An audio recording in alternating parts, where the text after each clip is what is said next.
감소모프가 송일샷이 아닐 거란 말이에요. 네. 지금 후어름 파편 체력 차는거 장난 아니네요. 하지만 여기서 투지를 그래도 5칸, 그렇죠, 50 쌓으면서 받고, 와, 후어름 파편 체력 회복량 정말 어마무시합니다. 엄청나네요. 잠깐만, 지금 랑풍당당 지금 밖에 나와 있는 거 위험해요. 이 삼스 한 번에 녹이는 게 쉬워 보이진 않는데 진테라서 랑디를 이렇게 잘라내나요? 꿀끈지는 진테 썰어내 나오면서 GG! 의사를 먼저 잘라내야 되기 때문에 네. 지금 루엘 먼저 반드시 잘라야 돼요. 반드시인데 못 잘랐어요. 이게 아까 말씀드린 상황인데 어린 여왕 샬롯이 없으면은 이게 잘렸을 겁니다. 근데 지금 안 잘렸고 지금 억지로 견뎠어요. 간다. 지금 다 쏟아부었는데 부활로 다시 이거는 도사카리 오른쪽은 지금 모든 자원을 다 썼는데 여기는 클릭 한 번으로 다 복구합니다. 힘이 무적까지. 낭만 조합이죠. 저 지금 이런 쌍비올레토가 지금 언제 나왔나 싶거든요. 비올레토는 빗나갑니다. 둘 다 지금 반격? 네, 잠깐 잘 깼어요. 스킬이 그 반격이 나가는 건데 그 반격이 오늘 경기에서 이거 큰일 났어요. 누굴 피해요? 누굴 쳐도 피해요. 누굴 쳐도 피합니다. 다 빗나감. 학살! 빗나감. 이러면 비올레토를 넘을 수 없죠, 슈는. 이유 있는 양비올레토죠. 힘 있는 모습으로 서렌더를 받아냅니다. GG! 경기 시작됐고 에밀리아보다 플랑이 섬턴 더 먼저 위에 잡았어요. 한참 앞섭니다. 그렇습니다. 여기서 방어력 감소가 몇 개가 들어가냐가 중요해요. 방어력 감소. 최소 7호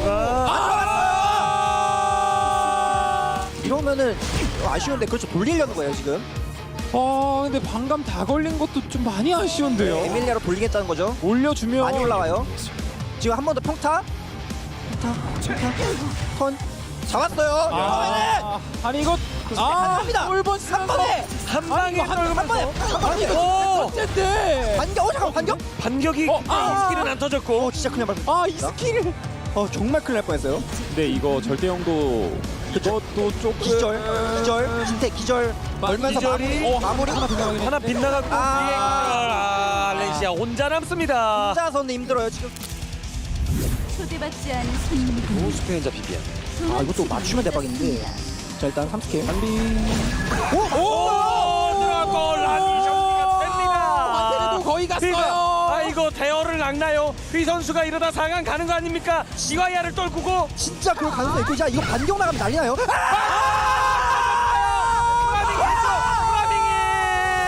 프라밍이 해줬어요. 해줘. 아미가 해줘. 이거 지금 디와이 선수 이제 돌아올 가능성이 거의 없는 게 현자 비비안이 남은 영웅들 상대로 슈퍼 카운트 살았어요. 그 와중에 디자이너 릴리듯이 여왕에서 조금 효율은 많이 떨어졌습니다만 그래도 지금 공격 감소까지. 보여드리죠. 열광 캐롯이 지금 약간 이번에 디버프가 너무 많이 걸려있는 상태로 그래도 어떻게 뚫어내나요? 뚫었어요. 화상을 들어갔어. 화상 들어가면서 이러면 진태 선수 이거 화상 들어가면서 정리됐고 진태 박수 치는 모습을 볼 수 있습니다. 그렇습니다. 진짜 박수 치고 있어요. 물론 끝난 건 아닙니다. 아직 몰라요. 열광 사인 태계 싸움이거든요. 공증 상태로 이 스킬 아파요. 와 이거 지금 열광 8단계 누가 앞서가냐 한 판이기 때문에 이거 지금 너무 커요. 이번에는 진짜. 써야 될 것 같은데 무조건 출로 면역 뚫기만 하면 끝이에요. 면역 이번에, 뚫기만 하면 이번에. 면역을 뚫냐 못 뚫냐 뚫었어요. 결국에 이 격폭하면서 들어오기 마무리. 마무리되면서 결국 진태가 이 경기를 잡아냅니다. 또 각이 날카롭게 서긴 했는데 근데 욕심내. 마무리를 지어도 그 체루엘이 있는 게 좀 부담되지 않을까? 잠비? 장비를 노려주면서 이건 조금 많이 기분 나빠요. 잔영의 비올레트 살려두고 다시 한 번의 그 회피 변수들을 만들어 내야겠죠. 그렇습니다. 근데 이번에 에밀리아 3스킬 턴이라서 수호른 파편도 아마 예상이 되고요. 장애열이 또 3스킬을 과연 쓸 것인지. 생각보다 비쌌어요. 맞습니다. 잠깐만, 장애열이 또 지금 또 맞은 것 같은데요? 버프 해결해주고 잠비 또 맞고 안 되나? 운인데 확률인데 70%잖아요. 암만 그쵸. 빗나갔죠. 근데 오 이거야 그래도 80%. 80%. 빗나가고 반격까지 터져요. 잔비가 비가 강타기 돌들이고 있죠. 20% 피했고. 이거 가능성이 올라갑니다.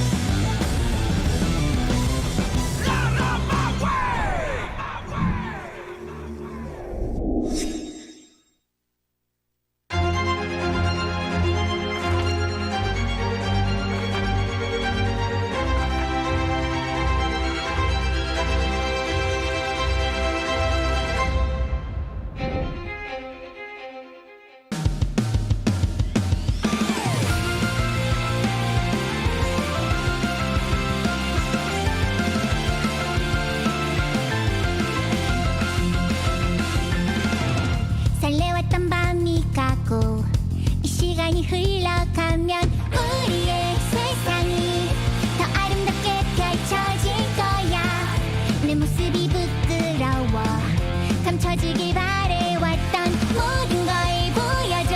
바다에 일렁이는 파도 속으로 떠나자. 손을 잡고 꿈이 반짝거리는 서로의 맘속에서 반짝이는 별처럼 떠나볼래. 푸른 바닷속으로 두근거리는 내 맘 안고 혼자가 아니야.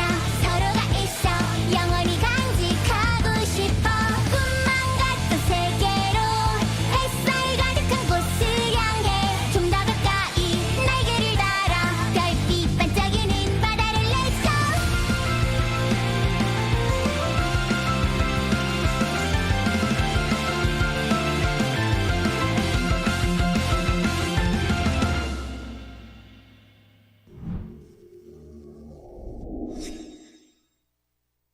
음식 이런 해설로는 처음인데 100점 만점에 몇 점 정도?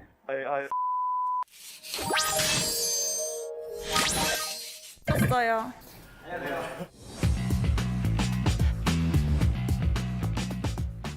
그러니까 요즘 또 이제 잘 나가고 있어가지고 제가 브이로그 찍자고 하셔가지고 6시에 일어나가지고 브이 넣게 왔는데 이렇게 또 카메라들이 이렇게 보고 있으니까 조금 약간 부담스럽고 그러네요.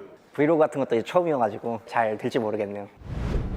자, 이제 저희가 실제 촬영 현장으로 들어가고 있는데 여기 뭐 장비들이 엄청나게 있고요. 그 다음에 이제 여기부터가 이제 저희 중계진들 무대인데 방송 화면으로 들어가다 보니까 이 위까지 뭔가 더 합성이 돼가지고 나오는데 오 장난 아니더라고요. 그리고 여기 이제 중계석.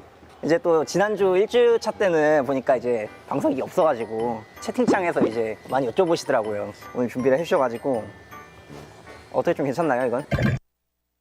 처음 방송했을 때 너무 긴장된 게 장비들도 너무 크고 심지어 옆에 제가 어릴 때부터 봐왔던 이동진 캐스터님 그리고 프로게이머 실제로 생활하셨던 박진영 해설님까지 계시니까 약간 쪼그라들더라고요.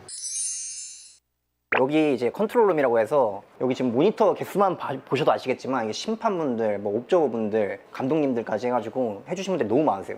자, 이제 컨트롤룸 위에 이제 부조정실인데 여기가 이제 정말 이제 중요한 분들 계시는 그런 공간입니다. PD님. 네, 안녕하세요. 제가 1주차 때 이제 정신이 없어서 그냥 막 지나갔는데 여기서 이제 하는 일들이 정확하게 어떤 일들이 있죠? 여러분들이 보시는 방송 자체가 다 여기서 만들어진다고 생각하시면 됩니다. AR도 그러면 여기서 다 쏴주시고 이렇게 저쪽이 여기 이제 계신 분이 이제 AR을 담당해 주시는 선생님 굉장히 고학력이신 그러시겠네요. 왼쪽에가 이제 감독님께서 디자인해서 입혀준 AR 디자인입니다. 아무래도 이게 저희 에픽7 대회잖아요. 근데 지금 에픽7 이 대회 총괄하고 계신데 에픽7을 혹시 실제로 하시는지? 예, 제가 이 프로젝트 투입되자마자 2월 말부터 제 에픽7 열심히 하고 있고요. 지금 67렙 정도. 대회 시작하자마자 67렙 되신 거면은 진짜 열심히 하신 거거든요? 그러면은 뭐 이 캐릭터 되게 마음에 든다. 실제로 만나고 싶다. 저는 잔영의 비올레트란 만나고 삼스가 너무 멋있어가지고. 제가 이제 뭐 한국의 잔영의 비올레트 이런 소리 좀 듣고 하는데 죄송합니다. 이제 제가 혹시 공식 이런 해설로는 처음인데 100점 만점에 몇 점 정도? 원래 세븐님은 정말 너무 잘하셨기 때문에 원래부터 빌드업이 되게 기신데 그래서 몇 점? 100점 드리겠습니다. 감사합니다. 저는 지난번에 차 타고 판교 한번 가본 뒤로 다시는 서울 근처를 갈 때 절대로 차 안 타는 걸로. 저 어제 개인 방송이 좀 늦게 끝나가지고 늦게까지 에픽7 하다가 1시 정도에 잤거든요. 에픽7 밤늦게까지 했습니다. 여기까지만 말씀드리겠습니다.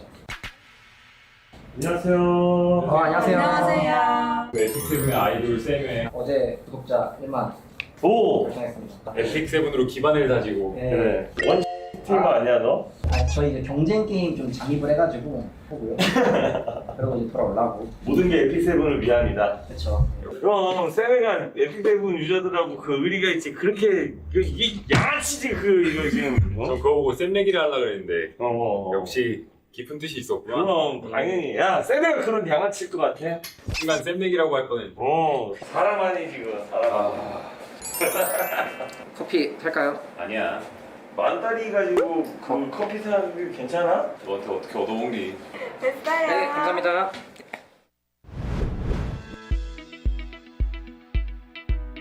이거 좀 보시죠, 같이.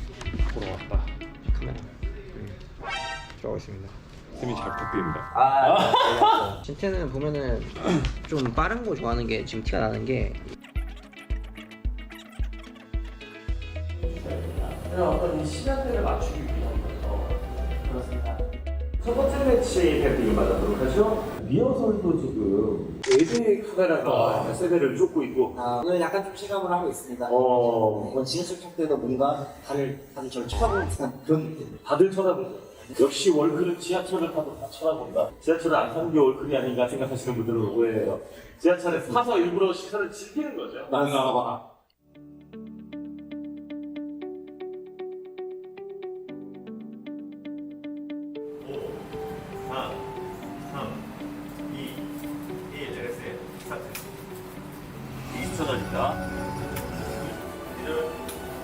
Heir 월가리나 챔피언십 2022. 자, 오늘도 여러분께 인사를 드립니다. 그렇습니다. 진태 선수의 경우 방송은 안 하겠습니다만 워낙 노출이 많이 되다 보니까 이거는 거의 압승각이 확실하죠. 마무리 지으면서 GG! 8강에 진출합니다. 망했어! 이거 왜 다 네임들이 왜 다 이렇게 되는 거야? 왜 그런 거야? 고명미랑 다 모여보라 그래, 라이트랑 다. 크리에이터 대전은 즐기기 위함이 없나. 그러니까 저희 아무것도 아니었네요. 그만큼 요번 때가 수준이 높다. 저도 이제 본선 간 그 정도 그렇지, 걔를 이긴 너. 이렇게 갔어야 되는데 세계관 최강자로. 이게 좀 아쉽네요. 오늘 또 이제 글로벌 예선이다 보니까 진짜 쫄깃쫄깃했어. 정말 진태까지 떨어져. 결국 제가 옛날 좀 경기 보면서 좀 실망을 해가지고 99.8% 정도. 아마 0.2% 정도 떨어질 것 같습니다. 그렇습니다. 또 많은 분들이 벌써 끝났어 아쉽다 이런 말씀들 해주시는데 누구시냐고 또 한 번 물어보시면 한 분이 딱 계신데요. 그리고 이분은 이제 월클로 올라선 세메라고 말씀드릴 수 있고 에픽7에 충성하기로 오늘 저하고 맹세를 하셨죠? 그렇습니다. 네. 제가 무슨 맹세라도 해야 될 것 같은데 네. 저는 끝까지 에픽7에 이제 뼈를 묻기로 맹세를 했기 때문에 절대로 에픽7 안 버립니다. 이거 한번 좀 저장 좀 부탁드립니다. 자, 오늘 글로벌 서버 예선 무대까지 전부 다 지켜봤는데요. 과연 글로벌은 글로벌이네요. 굉장히 신기하고 값진 경험이었습니다. 저희 이번 대회 한국은 또 AR 기술이 접목이 돼 있고 이제 본선에서는 더 멋지고 더 화려한 XR 기술도 보여준다고 하니까 생각보다 많이 기대가 됩니다. 본선 경기도 해설 열심히 할 테니까요. 많은 시청 부탁드립니다. 안녕.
welcome back everyone to Epic 7 World Arena Championship. It is day number 3 and we are back. We're going to have 2 more players dropping out today to go into that final day, which will be tomorrow.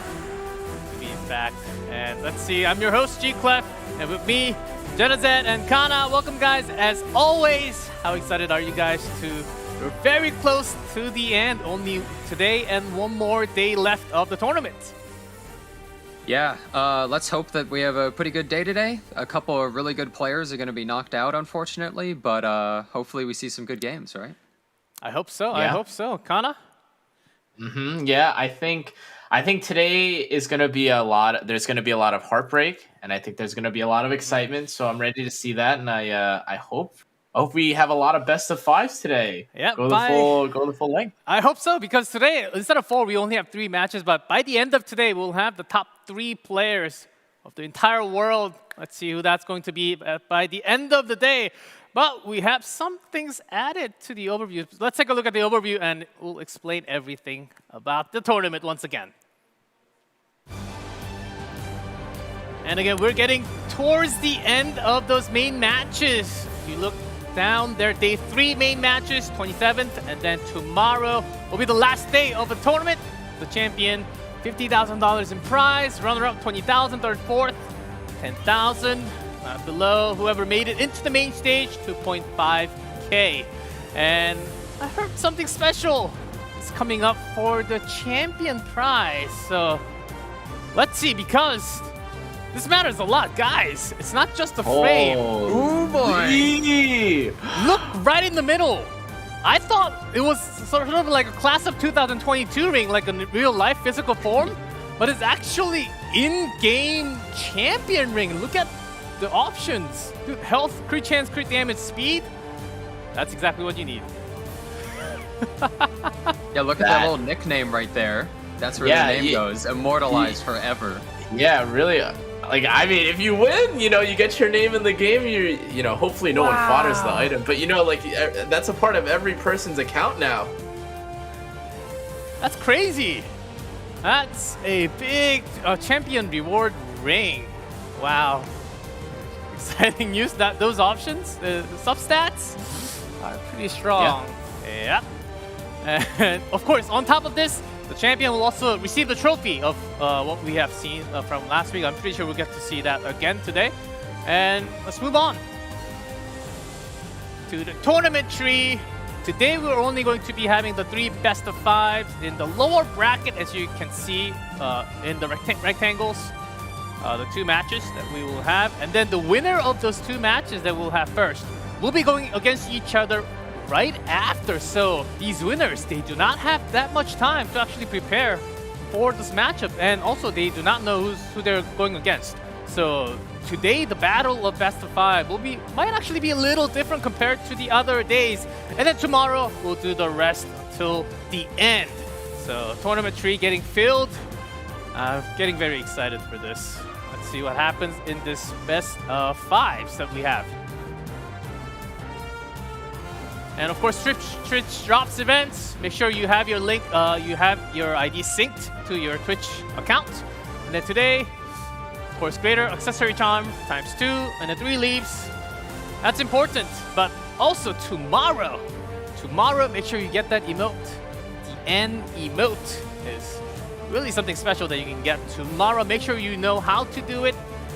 Just watch 15 minutes after the sync, and you should be able to get it right away. So don't miss any of these. And of course, another gallery volume plus 200 energy. You go on Stove and you just put your ID server and your post on the post-it and take a picture, put it on Stove, you get the energy. And you get a chance to get a raffle into that gallery volume.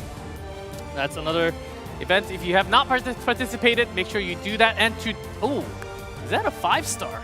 Yes, it is a 5-star artifact summon ticket. That is today. If you log in right now, it should be in your mailbox.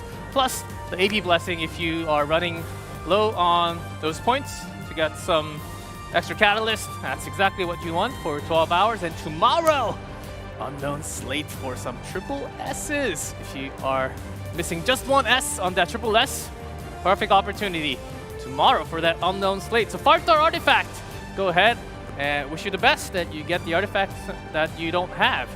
And this is the web event. If you are logging into the game every day, you should see these events on the column on the right. Daily video viewing count, we're getting close to that million. I think we just passed like 860,000, if I'm correct. That was only a couple of hours ago. And when we hit 1 million views, we'll get the 5-star summon. So let's try to go for that, everyone.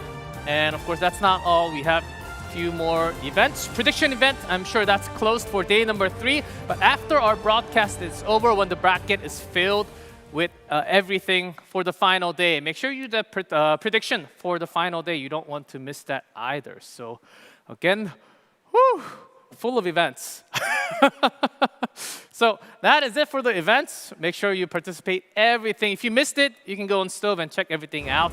And now, let's get into the matches. We have 3 best-of-3s today, but today, starting with the player, Hui from Korea server. What do you guys think of this guy? Do you think he will make it out today?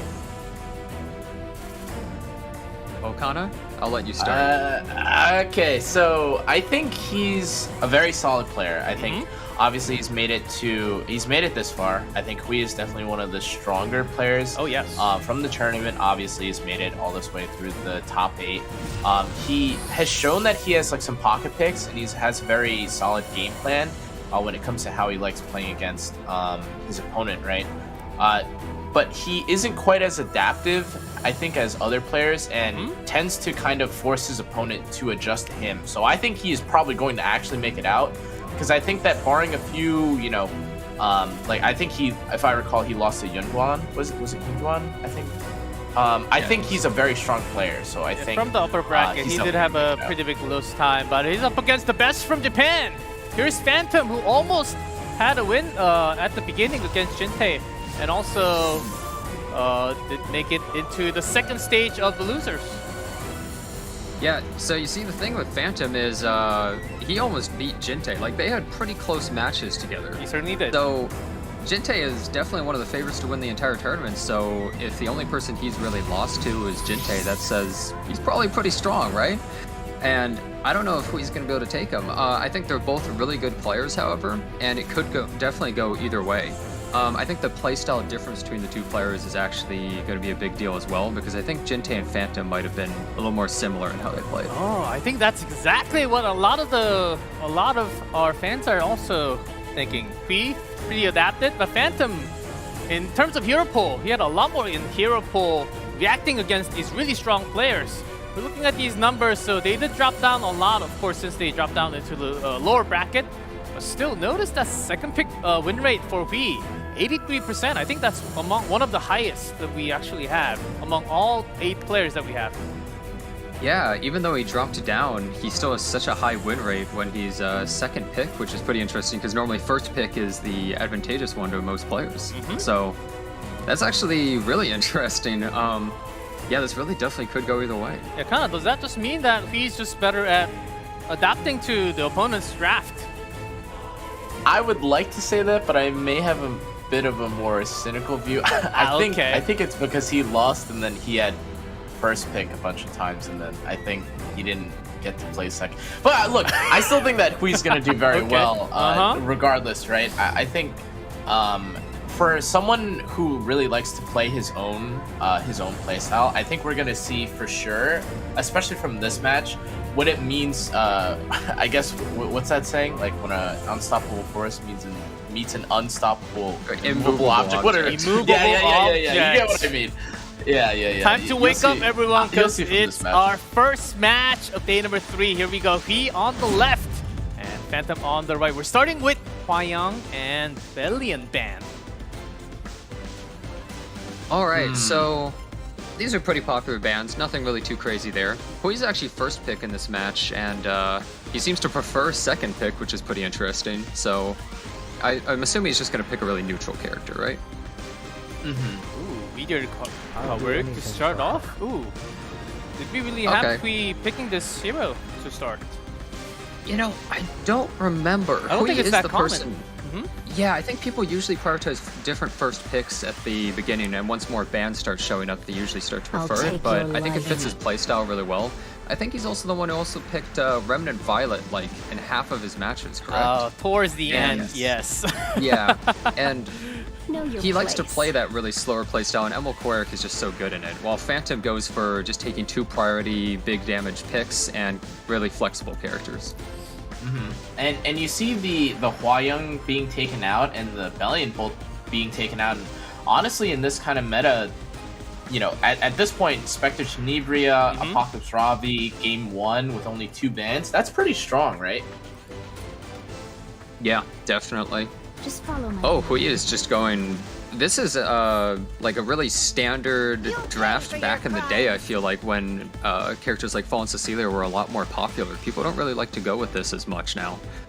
There's a lot more risk with characters like Operator Sigrid and DJ Basar nowadays, that people usually like to pick it much later in the draft or when there's a lot more bans available. If you have no first turn advantage at all, picking it can be a little bit risky nowadays. So I definitely did like the LQC here because, you know, he kind of got rid of what I think is LQC's biggest trial or biggest obstacle, which is the Mediator Cowrick, who can attack down her, kind of control her, and, you know, really put a damper on her game plan, which is, you know, nuke with S3. But Phantom giving, I think, Hui probably a really tough situation to adapt to here, which is anti-crit with the DN S3 and the potential defense buff from the Alencia S3 here. To also potentially strip off the attack buff, right? If the tuning is right. In terms of the Mediator Cowrick giving an attack buff to the LQC. And by the way, first magical DN of the tournament. I hope everyone got the skin from the Epic Pass. Yeah, magical. It's definitely DN. worth it. Certainly 0% stronger, yes. Well, the voice lines aren't exactly my favorite, but the look of it is great. I'm sure everyone got it. So right now, Hui's got to think about picking, like, I'd assume another DPS, obviously, and and a support. And he picks a support first, but what's his other DPS gonna be? He's gonna go. Wait,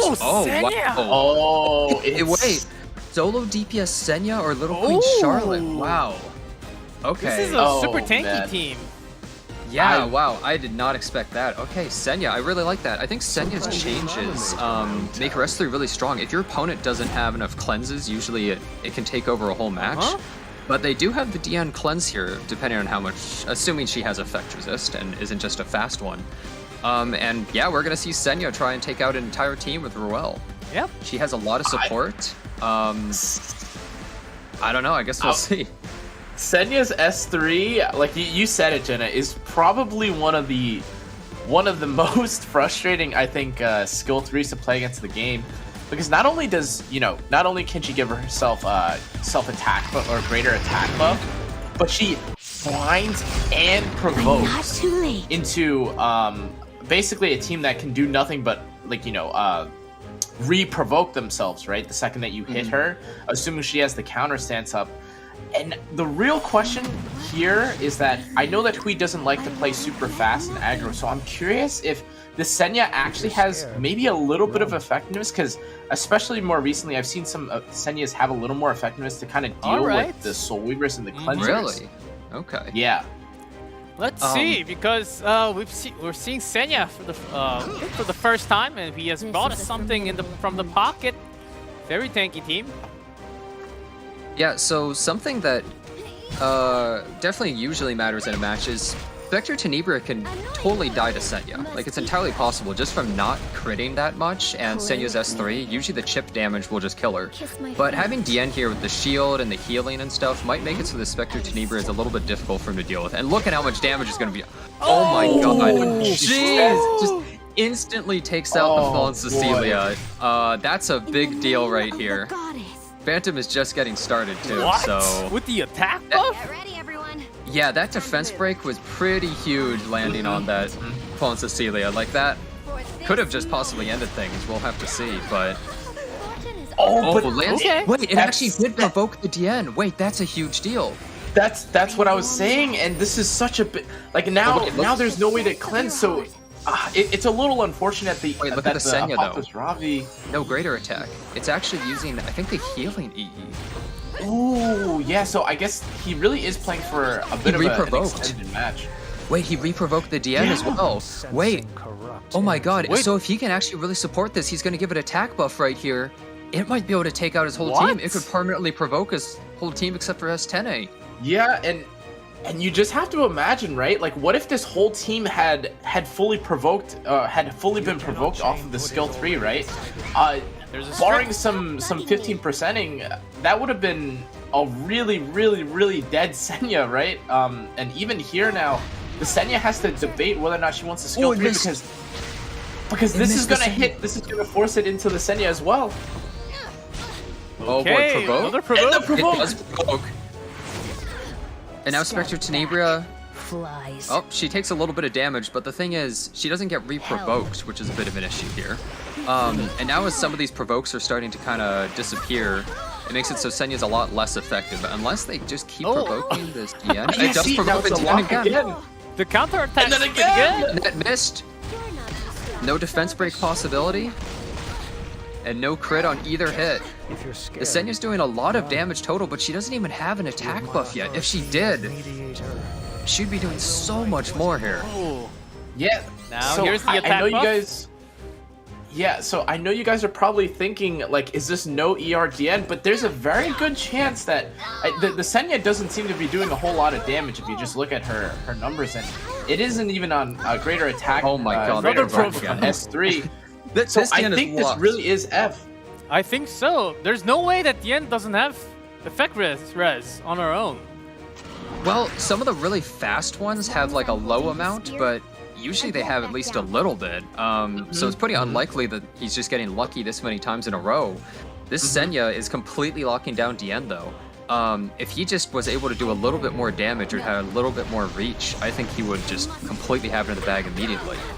Yeah, and Queek here even acknowledging the kind of game plan that he's going for here. The DN is just gonna die, and then all he has to really worry about is this Apocalypse Ravi not being able to find a skill 3 target to revive another unit, and you can just see it.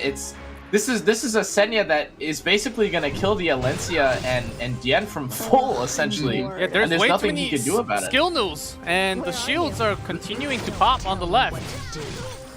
Yep.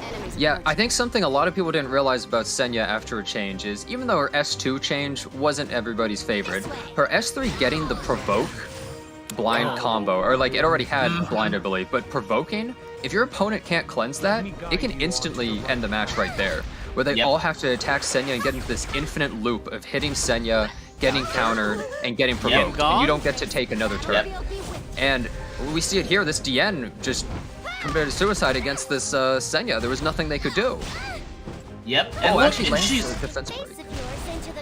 Ooh, but I think this is probably okay, because I think it's in a turn or two it's gonna go away, and I mean it's not even like the Apocalypse Ravi can do anything because she's also provoked, right? Days. Wow. Yeah, the thing is, like, Phantom just feels kind of helpless after that first big turn where the Fallen Cecilia got immediately killed.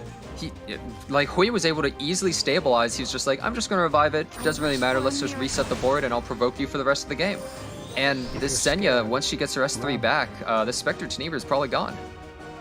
Yep, and I mean, and you could see it, right? Like, even with Phantom trying to accumulate souls, I don't know if that's going to be enough, because even if you kill the Fallen Cecilia, it looks like since this Apocalypse Ravi is on Proof of Valor and it isn't on, you know, like Anchor or a Cleanse artifact, he's just not going to be able to move, and even if you kill this Fallen Cecilia, she's just going to come back, and there's no helping the there's really no helping the Apocalypse Ravi from being provoked.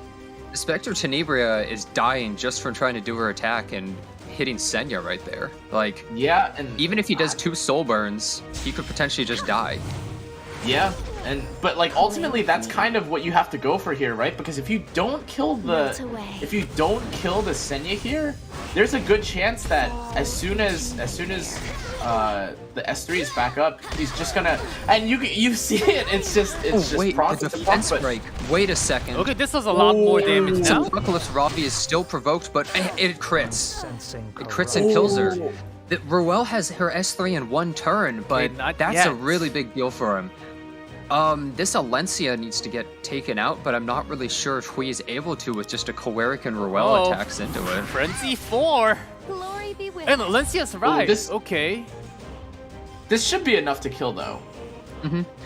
Apocalypse Ravi still has her S3 up, and we're about to enter Frenzy 5, though. It's entirely possible this Emil Coeric is 60%. just going to die right here.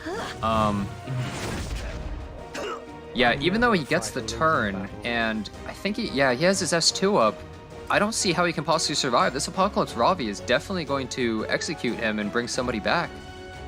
It looks like the Senya was working great until suddenly it wasn't, and it got defense broken and then crit. Yeah. That is one big thing about Senya is if you just get unlucky and she gets crit a few times in a row, she can just immediately get taken out. And it just barely Also- kills. So the Alencia is back here, but the Senya is going to be coming back. So the real question is going to be if Hui can avoid getting defense broken again by the Alencia, or I guess if the Ruel can survive long enough to cleanse the potential defense break off of the Senya again. But I don't actually recall where Senya was on the bar. Is he about to take the turn? Oh, he's not. Well, you also have to keep in... Oh, wow, the defense break actually does land. You also have to keep in mind, this Senya doesn't even get the greater attack from her S3, and she has so much injury that she's going to die very quickly. That's It's well just done her now. here. Yeah, he does get to soul burn, but yeah, I think maybe that wasn't the greatest plan. I think that for how many turns we had gotten, we got to Frenzy 5, or at least like Frenzy 4 before the Senya died. I think maybe if he was on greater attack, he might have just ended the match by now, right? There were a lot of attacks from Phantom's team that went into Senya before she ever got an attack buff, because he was afraid to use it because of Alencia's S3, I think. And I think because of that, he ran into a lot of trouble in this match. He needed to close it out sooner. Oh, it doesn't land the defense break though. Oh, the crit kind of the here only- definitely... That's a huge beating. Look at how much injury she has right now. She's just gonna be dying, like, from one crit. So, She only has 7,000 max health. oh, I that's wonder what one. that was. Oh, and it was the next Ah, that's a turn. crit. Oh, For a Apocalypse Ravi win. with mischance. Ill crit. Oh, Phantom does no. take the first game. That was a pretty long game that we just had. Quite unexpected, Yeah. I'm sure, from Phantom's side. Frenzy 6, I believe. I'd be curious to see how that Senya was built, but it was doing a surprisingly low amount of damage overall. Yeah. Most Senyas hit a lot harder, but I guess part of that was because she didn't have an attack buff for most of it. I think Yeah. Hui's game plan was really good, actually, against Phantom. It's just maybe he had that Senya built for kind of different circumstances, but Phantom's team was able to just break through with raw damage, and all he needed was an Alencia defense break, and it was kind of over. Yeah, and I will note that the effectiveness really did do its job there, but you just have to wonder if maybe the greater attack or the choice of EE was maybe the difference, because, I mean, the DN didn't even exist in that match, right? She got provoked turn 1, got constantly re-provoked, and even as a solo DPS character, against Apocalypse Ravi and Spectre Tenebria, who I think most people would consider to be the best solo carries in the game, or some of the strongest solo carries in the game, just kind of, I mean, just manhandled by Senya, right? He needed to finish off that Alencia sooner, and I think he may have had an opportunity to do that. But I think that was really pivotal because her defense breaks were just too much for him to fight against. Okay, let's see if we Yeah. have a different case, a different scenario in round number 2. We have Peira and Angel Blight ban.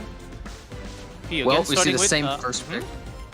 I'll And deal with this. yeah, I mean, as you said, those two characters being banned, getting rid of some of the aggression from Phantom with the Peira ban, and Exactly the same. nobody really wants to deal with Angel of Light, so I totally understand Yeah. Phantom's ban as well. Is Hui gonna go for like the same kind of team comp? Are we gonna run it back? A really similar? It's so unfortunate because even at the start of the match, Jenna, if he could have just gotten rid of the Alencia, like maybe even like a fraction earlier, and if he had just been able to provoke everything from the very start, I think everything would have been a little better. Because if I recall, the entire team even ended up taking or receiving defense buff, right, from the Alencia, if I recall. So I wonder Yeah. how much things would have changed if everyone was actually just permanently provoked That's and true. didn't get anything. Yeah, so Hui is changing up his team, actually a bunch here. So he's taking the Alencia away from Phantom, one of the most popular picks in the game, and gets the Ross. These three characters are very popular together, just because you kind of have a nice amount of defense, they're really bulky, they really are like nice building blocks to the rest of your team. The last two characters can be very flexible just into what your opponent picks. There's not as many weaknesses to Hui's team. And he's able to just round off his draft after seeing what Phantom picks here to try and counter it. And it looks like Phantom's actually going for a cleave, full-on cleave right here with the Ran and Flan. Yeah, I think that actually makes a lot of sense because one of the weaknesses to what Hui is doing is cleave. Because realistically, if you try to fight it head-on in just a standard versus standard match, you're going to have a lot of trouble. And Hui's going for the Sage to try and counter it. And I feel like he. Oh, I was gonna say he probably doesn't want to pick the Signer a little bit because of Flan, but yeah, ooh, Armin. I like how he rounded out the end of his draft overall. I think the problem is he doesn't really have too much to deal with the Spectre Tenebria, and the Spectre Tenebria and a Ravi together. So if he can't kill Spectre, and he has to break through a Ravi, it might be a bit of an issue. Even though Sage and Armin are really great anti-cleave characters. He still has to make sure he has enough damage to kill him, and the Ida coming out last, I would say that makes a lot of sense. We've seen her a ton. She's just incredibly strong cleave and aggro. Lots of ice units on the right. And by the way, no Edward not allowed, Lisa not allowed during the tournament. And let's see. I don't know. I think Hui is contemplating whether or not he actually needs to ban the Ida, because if you look at his team, that's not a... Oh, I guess he ends up doing it anyway, but I was just thinking, like, that's not exactly a great pick into Hui's team. Ida doesn't really stop the Sage Ball, and it definitely doesn't stop Armin, right? You're kind of playing the casino there as to whether or not you get stunned on turn 1 and activate. So... I guess like he ends up banning the last pick out of respect, I would probably guess. But the real question is whether or not Hui's units here have immunities, because that's going to be a really big deal. Let's see if we can survive the first few turns of Phantom. Here we go, starting with Flan and Ran. Flan first. How does she outspeed? I get that's probably speed RNG, I'm assuming. But that's actually kind of bad that she went first, I think, instead of Ran. Especially, like, it's nice to get the immunity from Ran, especially against something like Green Armin, and also didn't get a chance to do defense break first. So I'm assuming pushing up the Spectre Tenebria into just a S3 kill is what we're going to see on... I don't know if he's going to go for Raz or Mediator first. Looks like they went for Mediator. Mediator, huh? Yeah, I guess Mediator makes sense so you can't cleanse off the damage from the adventure. Well, let's see what happens here, though. Is Green Arm are these green units even going to get hit? Are they going to counter? Like, what are we going to see here? Yeah, elemental advantage on the left. Oh, and it hit both of them. Crits. Actually resisted. The thing is, it doesn't really matter though, because look at the Spectre Tenebria. Unless this Armin really pops off, it looks like Hui might be in a bit of trouble. Just going to use the soul. Wow, huge amounts of damage, but she does survive. She does survive, however, and she's gonna S3 here, I would assume, and it strips all the buffs and gives the defense buff to Armin, so it's possible, theoretically, this Armin could pop off really hard and take out the rest of the team. Oh! Rock survived and S3. How should we do this? So, the thing is, that's pretty bad, because Spectre Tenebria actually gets another hit, too. But at least a Ravi doesn't want to S3 as much. Well, I guess she will, just to finish it. Oh, there's a counter! That's what you go for with the Armin. It's a lot of damage, but the thing is, how's she ever gonna deal with Apocalypse Ravi? But that's actually not enough to revive anyone here. Yeah, but how is Armin ever gonna kill this? Unless it permanently stuns. Perma-stun? Apocalypse Ravi. If every single time she gets attacked, she counters and stuns, maybe there's a chance. But I don't think that. No, there's no chance. Never mind. Take it back. She took way too much damage. Even with defense buff. Yeah, this is too much. Not happening here, Jenna. Yeah, this is too much. Ravi continues to be the problem for V. Yeah. And Phantom does take game number 2. I think Hui might want to take it out. He might want to get rid of that thing in the pre-ban phase, or get rid of at least one of the kind of cleave characters, like someone like Flan or Ida. We saw this happen in the past, that Flan and Ida, they were just winning so many games against a lot of the Korean players, right? DamDam ran into a lot of trouble where he would do just a normal draft and they would end with those characters and take him out, just sweep him. And I think Hui needs to find a way out of dealing with that, either by pre-banning or picking a team that can deal with it a little bit better.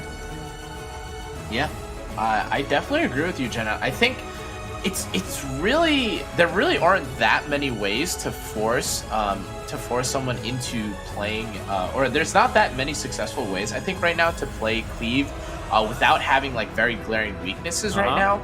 And I think that especially on a game 3 like this, like there needs to be an attempt made from Hui, I feel like, here to at least ban, if not like the Flan or, you know, the Ida or Inspector or something, to make him more vulnerable. I think he has to maybe start taking a few. I mean, Spectre obviously may be a little more out of his comfort zone, but I think she would probably still do well in playing semi-standard, and, you know, at least he doesn't have that flexibility or having that safe pick in the back line. Okay. Yeah. We're getting a sense that he does have a plan, but he needs another plan against that A-Ravi. Maybe banning that out or taking that away from Phantom's hand might be the answer. He does take the Flan out. Flan ban and Fallen Cecilia ban. Now, is Phantom just going to pick the same exact thing? Because it's been working for him so far. If Hui doesn't take something away, we might see that again. Dark. Oh. Yeah, he's looking at the Dark Warriors, but I don't know if picking Apocalypse Ravi... I think picking Apocalypse Ravi might not be the best for his playstyle is the only issue. But okay, he decides to take it away from Phantom. So he has now gotten rid of 2 of the units that Phantom used on the last fight. And is Phantom going to just start taking Hui's picks now? Oh, it kind of looks like that, but Hui is really not equipped to play Ran or anything like that. In a more aggressive style. If you do recall, for anyone that watched him last week, he does have the Proof of Valor tank Ran that was available last time around. You're right. Yeah. It looks like he's going to instead elect for the DN and Adventure Raws. Yeah, just very standard units overall. However, DN is not really that great into Alencia. And neither, I mean, Apocalypse Ravi can be fine into Alencia unless it's an injury one as well, right? But the thing with Apocalypse Ravi is she's actually not that good in standard matches compared to like when you have the flexibility to use her in aggro or cleave as well, right? And since I think Phantom kind of knew Hui was just going to play a more standard draft since that's his playstyle, it was just kind of like, okay, well maybe I can just pick a team that can work around it just fine. We'll see if Phantom is more aggressive. Oh, never mind. Phantom is going incredibly aggressive here. I was kind of thinking he would play more standard, but maybe this is a fast damage Landy, for instance.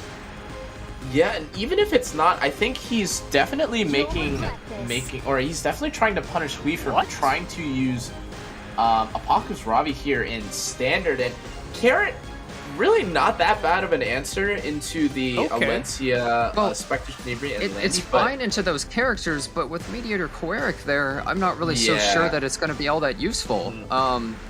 I'm not the biggest fan of the pick because I think, while I do think Carrot is a pretty decent character just in general, especially into those units, like if they just have such a powerful cleanse and immunity, he's forced into banning that Mediator Koeric here.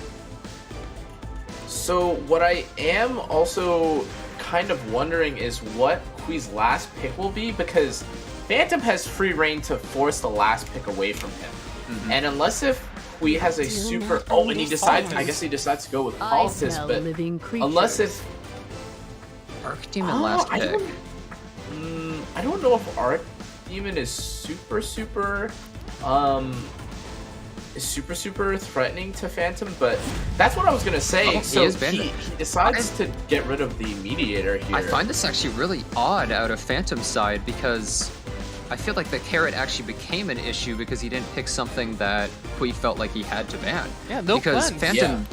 Phantom didn't really want to ban Carrot. It's like he put himself into like a 50-50 situation.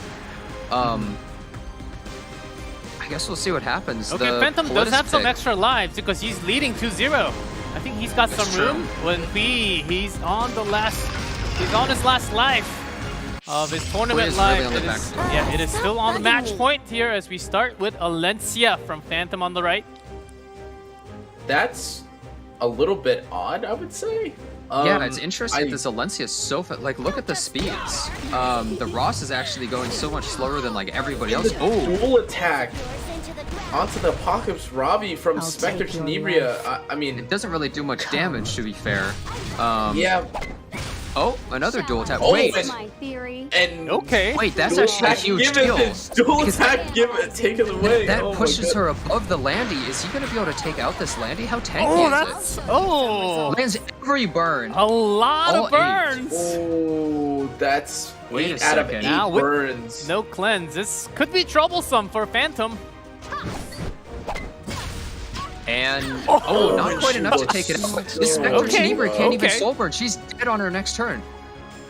Unless this is lifesteal or something, which I don't think it is. It's just dead the next time it takes a turn. All it has is one S3. It does have 11,000 HP, but I guess we would have to see. Well, we saw it before, and I don't believe it lifesteal, right? Yeah, no, it's not able to do anything. And this Landy's probably going to get a burn from Carrot and then just die, assuming Politis doesn't just kill them with the S3. Prove your worth. Yeah, even that's so unfortunate too.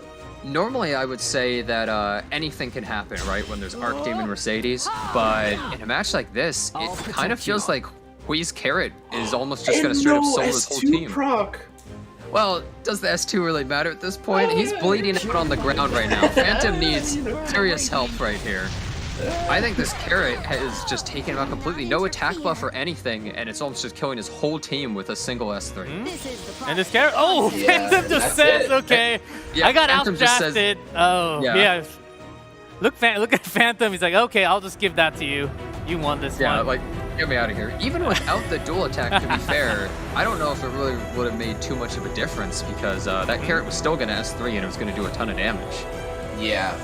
But it would have given him a little bit more breathing room, but I still think that he had nothing to do with Carrot. I think the Archdemon final pick was kind of foolish, honestly, because because she's not really that great against Carrot overall either, and by picking that, he got into a situation where he's like, okay, well, do I need to ban the Carrot, assuming he's banning my Elmo Quirk? And Hui was just like, I'm getting rid of this Elmo Quirk 100%. And there's something you could do. Oh, no, you go. I was just gonna say that, like, something I was meaning to say is that if you look at who Hui banned, like, Phantom had 2 great answers to the DN, right? He had Landy and Alencia, and I mean, even the Archdemon's not too shabby against the DN, and he ended up banning the character that he basically had 2 answers to. Yeah, the thing is, weird. Like, you need answers to DN most of the time. Like, you want something big to deal with her, but like, if you have the answers, like, you can't afford to ban them at that point because you picked so much against that one specific unit. And the Carrot pick was, I thought, odd from Hui because he was like, well, I have to ban Quirk now, and then he just straight up did it. It's like Phantom thought he was bluffing. Well, we'll get some more time to talk about it after the match ends, but now he gets to survive, and Phantom still has another life before we go into that L5, the 2 extra bans. Finally, we're having Mediator Caloric being banned, and Aros banned. That's not that common. I don't know if I would have continued banning out standard options as Hui. I think Phantom, I mean, he's taken the Apocalypse Robbie, and sure, he isn't necessarily forced into cleaving with this Apocalypse Robbie, but, well, as I say, it looks that like he's going into cleave. But Phantom was actually kind of laughing a little bit, I think, when he saw the bans there. I mean, it makes sense that he's going really aggressive, I guess, but what does Hui have to fight against this? We've seen players like Hui and DamDam have a lot of issues dealing with a lot of this aggression and cleave. Flan is taken out, but Phantom right away is showing his hand that he is cleaving, so it is a little bit different than just getting caught off guard. And so Hui has a little bit more time to possibly prepare some counters to this. I mean, we know that he has Green Armin and Sage built, but he really needs to think about, like, what else does Phantom have for these last 2 picks? He needs to pick something that will everything. Phantom does have 4th and 5th pick advantage though here. Armin so again. Even if he decides to pick the Armin, he's forcing Hui to deal with one of the potentially troublesome picks on 4-5. So from the list, I mean, he already technically has an okay answer to the Armin and the designer Lilibit with APOC and the Spectre Tenebria. So I'm wondering if he doesn't take another, like, even like maybe a Knight or something here, or a more defensive utility support, and then a hard-hitting hyper carry, like maybe the Archdemon from last game, or you know, maybe another pocket carry that he can hide in his comp here. But actually, Anna. Yeah, so he's actually abusing the Armin right here and saying, like, please counter me. Just keep countering me. Because he does have a tanky Spectre Tenebria and has the Apocalypse Ravi. Yeah. Fire Ravi! Yeah. Against the Earth units. I think he's completely baited Hui into this, pretty much, where he's willing to sacrifice something like Ran and be like, okay, this character isn't really going to be all that useful, but you Phantom. picked so much into it. Oh, Phantom's he's feeling the kinda draft. This is your last. Yeah, And he's really like it was Vivian, Sage Vivian. Yeah, I don't know about the Sage Vivian here. I mean, sure, she can take a bunch of hits and can fight against stuff like Spectre Tenebria, but I don't know. I kind of like what Phantom did to round out his draft right there, because he already had the Apocalypse Ravi. So he was able to have basically two strong bruisers with Rowana, and Spectre Tenebria is still not the easiest to reach, and the Rowana had to be banned. Yep, both Soul Weavers being post-banned. So we're left with the other four. Kana, what do you think? Who's going to take this? As Phantom's on the match point still. I don't know about you guys, but it kind of looked like we just picked a bunch of anti-cleave units and kind of just rolled with it. He has the Armin and the Sage Vivian, but I don't know if any of those particularly stop what Phantom's about to unleash on Hui's team, which is, I mean, presumably a double Ravi duo endgame, which looks like it should basically kill everyone on the right side or on the left side here. I don't know if he's really safe, to be honest. And you can see right here, what is this Sage Vivian doing? Kiss my feet. Well, she's definitely in a lot of trouble, because no matter what, I think she just dies to this Apocalypse Ravi that's creeping up soon. Here's the first counter. No, actually, she's going to die right away as soon as he pushes up the Apocalypse Ravi. And now he's kind of, and you know, just for why not just kill it? Oh, that Sage even last pick gone. Yeah, so at this point, what is Hui gonna do though? He has pretty low damage unless he gets really lucky and he just continually hits stuff like Fire Ravi with these green units. He just doesn't have the damage. Well, he started off nicely. I think you're cursing him. This is a symbol of unity, Alencia, I think it said. That did do a lot of damage. That did actually finish off even the Spectre Tenebria. The problem is Fire Ravi, honestly. I'm more scared of that than the Apocalypse Ravi overall, just because of the lower damage on left side. And we already see the first counter. First counter. Yep, This Ravi could definitely get out of control. Oh, and actually the stun too. Oh, I'm having PTSD. Yeah, flashbacks. I remember Fire Ravi. Oh man. Oh no. Oh god.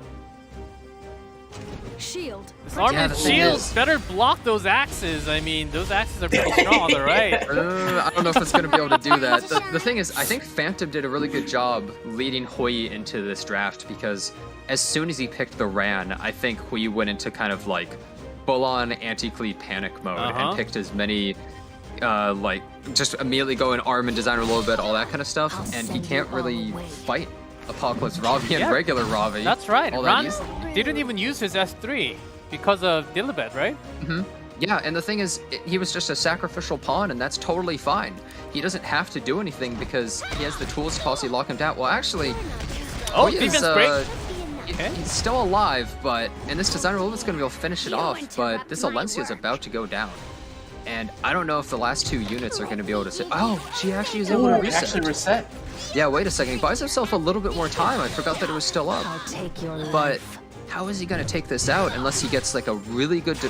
no defense break. She's dead. Oh. He now has to completely control this Apocalypse Ravi, but I just don't see how he can do it. I mean, even with this defense break, or even with this potential stun, I believe, right, or the provoke, I think this designer a little bit is going down, like one way or another, and then it's pretty much just gonna come down to Armin versus another silence. Armin versus Apocalypse Robbie, but I don't know if this. Oh, it is Sigurd. So I mean, it is I gonna don't have a think little that's bit gonna of be sustain, enough. but Another silence. I don't. So S3 is getting Yeah. blocked all the time, but Shall we The play? thing is that I think Hui is just not prepared to deal with Apocalypse Robbie. All of his losses so far have been to this one this unit. time is a stun. Yeah, he does land the stun, which is nice, but the problem is this Armin isn't fast enough to keep getting lucky and landing stuns. Yeah, The and green look- Armin didn't do anything in this match, realistically. Oh wait, reset again. Yeah, he gets another reset, which is nice, but it feels like he's just delaying the inevitable, and it resisted. Flies. Oh, Yeah, so here comes you S3 hate for to the see kill. it. To hell. Yeah. Oh, you hate to see it. The counter's Oh, not well. really going to do a whole lot. Oh, and it's the fire The Robbie Robbie of all dynamic units. duo is back against the Earth. Initiating defense. Oh, Oh boy. well. and a tragedy. Yeah, I think Hui, in this final draft, he just picked way too much anti-cleave, and he just wasn't prepared for Phantom to swap his draft. I mean, Phantom still had 2 picks, and he had Apocalypse Robbie, Spectre Sneaver. Like, he definitely could still flex his draft, but he committed so hard with characters like the Green Armin that he just wasn't able to respond. Can you endure?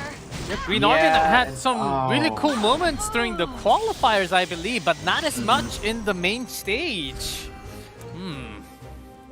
Yeah, And I Phantom think that is the winner of our first match. Yeah, Hui had a really good showing in the first match almost. Like, it was really close. And he almost could have gotten that, and maybe the momentum for the first match would have made him, would like changed how he drafted, give him more confidence for the next 2. But Phantom looking pretty secure against Hui overall, I'd say. I can definitely see it because the only person that beat him was Jinte, and their matches were pretty close as well. And Phantom, from my memory, A-Robbie today 3 out of 3 wins on his side. But for P, it didn't really work out, so it doesn't really mean that A-Robbie brings you the victory. You have to work your team around her. Yeah. The thing is, a lot of the time, Apocalypse Robbie will be in matches, and people might lose, but they don't have to like ban them. They just have to change some other things up. But it feels like Hui just really didn't have any way to deal with this Apocalypse Robbie in any of the matches. Like, it felt like that unit was solo carrying Phantom, and I think he had to pick or ban it like every single time. It feels like.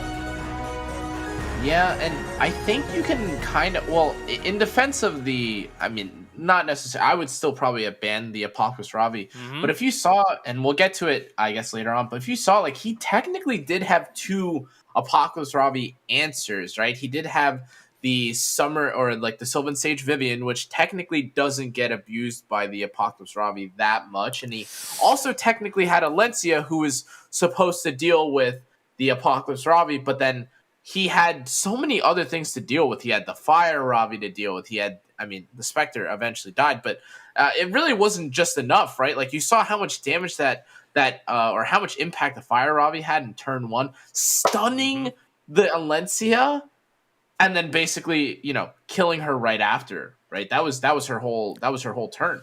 Yeah, Yeah, P there still today. was a possibility. Oh, No yeah. Rylet. You go, G-Club? No Rylet, what happened to he? I thought that was his winning card to go into the grand finals, but never really seeing it. And I think it's lost his way. especially from the two players from the Korean qualifiers who's actually picking Sage Vivian. I don't think we're seeing that hero being picked by any other players except for the Korean Yeah. players much. Her performance, I think, on the first day they started using her was decent, but it's been really weak since then. And it kind of feels like maybe she's not doing so great, and they shouldn't be prioritizing her as such a prevalent pick. Yeah, maybe not as much as we have just seen the result from this match of Fee versus Phantom. Let's go over it. First draft from our first match, the LQC, the only big damage source, was banned on the left, and DJ Basar against the shield. Yeah, looks like Apocalypse Robbie did pretty well in this match with that S3 Execute Revive. That's really what it came down to in this match, because other than Apocalypse Robbie, the other units were kind of just taken to town. They weren't able to really do all that much, but Apocalypse Robbie takes too long to kill, and Phantom eventually can just stabilize pretty much with that unit by itself. Now, Senya totally can kill Apocalypse Robbie. I've seen it many times, but you need to have a lot more damage, and she was doing so little damage in this match that it just didn't work, and the defense break just completely ended her. You had to get rid of that Alencia. Too.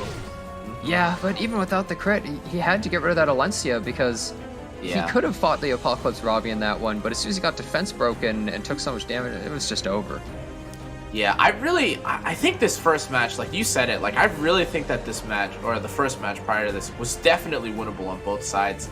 I think this game too was definitely a lot more, I think this was a little more lopsided. Phantom was very convincing. Very convincing in his second 2 wins. Yeah. I will say that in terms of the draft, I still don't know if he needed to ban the Ida, or Hui rather needed to ban the Ida. Because if you just look at this team, right, like look at what you gave up in place of Ida. You gave Spectre Tenebria the opportunity to def break the big DPS and then allow, you know, basically the whole team to just die to Spectre Tenebria in this solo. And it was just so impactful, right? The flaw, like not banning the flaw, not getting rid of anything. And even though it came down to like this, you know, this 1v1 between Apocalypse Robbie and Armin, as we saw time and time again, Apocalypse Robbie always wins. Yeah, except for this time. Oh, well, he did, but it was much more of a carrot show, right? Carrot showcase. Yeah. I mean, the Politis didn't even do anything. The carrot just completely. This match was really odd. It felt like Phantom just was kind of confused by what Hui was doing, and then Hui just got one over him. Even without the dual attack, I think that Hui just had a huge advantage in this one. Maybe Phantom thought some other hero would could have been banned in the post ban. Yeah, I'm not really 100% sure. Yeah. Like, he may have gone 50-50 and he tried to, like, read what his opponent was banning and he just read wrong. But I think that the Archdemon final pick just didn't really work out for him, and he definitely needed something else. This win that Hui had was, like, it was pretty clean, I would say. Like, it was just an automatic win, and Phantom felt hopeless and just surrendered. But the other matches that Phantom won were pretty convincing overall, the second 2, right? And Phantom, it seemed like he really kept his drafting style throughout the match when he sort of went all over the place trying to react against Phantom. Yeah, we'll definitely see that Hui was basically just trying to play a standard team. That's how he wanted to play. And all the times Phantom was like, I'm not going to pick any tank. I'm just going to pick Spectre Tenebria, like big damage A Ravi, and just run at you. And it worked really well for him. And I mean, you could tell too, when we were kind of commenting about it, like, and I think someone said that, like, I think someone said that Phantom was laughing in the draft phase, right? When Hui ended up banning a standard pick. Yeah, like Koeric. Yeah, Phantom was basically not forced off of his core for many of the matches, right? He kept the Spectre Tenebria, which kind of pivots into aggro, cleave, standard, all 3. He had the Apocalypse Robbie as like the standard anchor, or like the very solid anchor that never really had to do much. And you kind of saw what happened, right? Like once he had to like quote unquote adjust or pivot, he had so much leeway because of how strong the Apocalypse Robbie and the Stene was, and how good the Ran was with his draft, that he kind of just had, you know, full autonomy of the draft. Yeah. I think he knew Hui's weaknesses, especially after that first win that he got, or maybe the second win. He was just like, okay, Hui's weak to this. And I think DamDam had a lot of the same exact issues. I mean, he's against DYR, an opponent that I think can play exactly like Phantom, and he might become prey to the same exact thing. Yeah, that's exactly the match we're going to have next. Very strong at this level and this far into the tournament. You can't really afford to make that type of a mistake in type of a draft. You have to react perfectly and adapt perfectly against your opponent. Well, this time, certainly, he was not having those moments against Phantom. We do have Phantom moving up to the next round of the lower bracket. Depending on our next match, we don't know yet, but we'll have the winner from DamDam versus DIR to go up against Phantom very soon. So we'll take a short break, and when we come back, we'll have the second match of the day.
나를 더 강하게 만들어 주소서 나를 더 미치게 만들어 주소서 바람을 타도 날아갈 거야 포기하지 마 Stay away, stay away Shout inside Believe in your destiny I am invincible Where my dreams are Where my dreams are La la la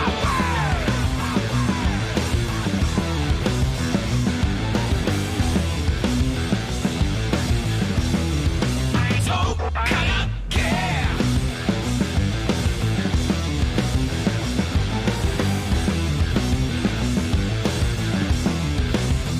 Not on my way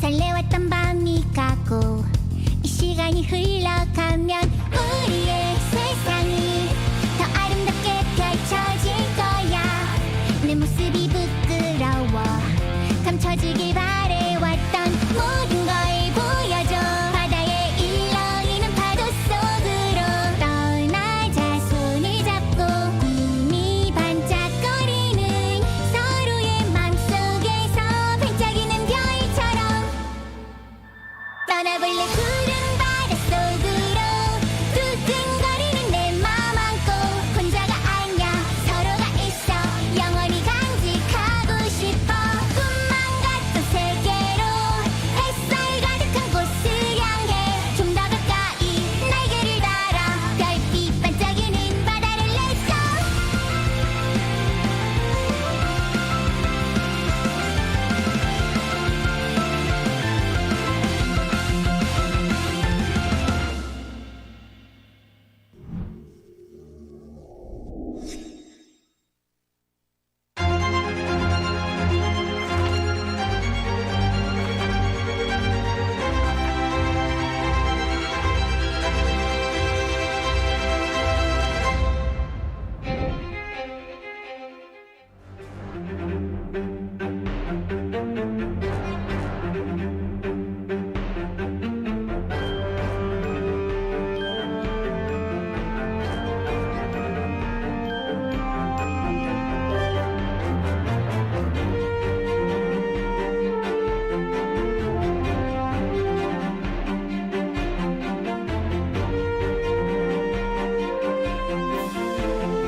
Welcome back, everyone, to our second match of the day, and it's going to be DamDam versus DYR. Another big match with two strong players. This guy, one of the qualifier from Korea, DamDam, supposed to be a big favorite, of course, having a lot of fan cheer from Korea. what do you think of this player, guys? Sweet the dropout. Now DamDam is the last player to survive from Korea. I think DamDam is really good. I think he's a really, really good player. However, I think that he has the same weaknesses that Hui had.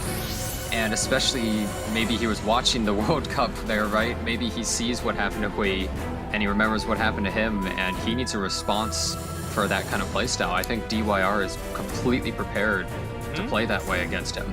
I do think that DamDam is incredibly strong, but I think that DYR actually might have the advantage here. Here's DYR. Supposed to be one of the strongest from Asia for sure. Let's see if he can defeat DamDam today and move on to the next round. Phantom is waiting in that next round of lower bracket. Yeah, and I really do think that, as Jenna mentioned, this is going to be a really good, I guess, indicator, or this is going to be a good test for whether or not DamDam and I guess like the Korea region in general, for whether or not they can adapt to, I guess, some of the shortcomings of their draft flexibility. Because like as we saw, it almost paralleled what happened to DamDam I think it was last week, is kind of what just happened to Hui right before, where there was an insistence to not kind of just like directly target ban and dismantle the cleave options. And then we kind of saw, like, I mean, you see here in the win rate dropping, right? Like you saw kind of the issue with the way that with basically not respecting the cleave. Okay. Like the teams just got cleaved and they would just die, right? Yeah, DamDam here having very high first pick win rate, but second pick 43%. I think that's one of the lowest that we have.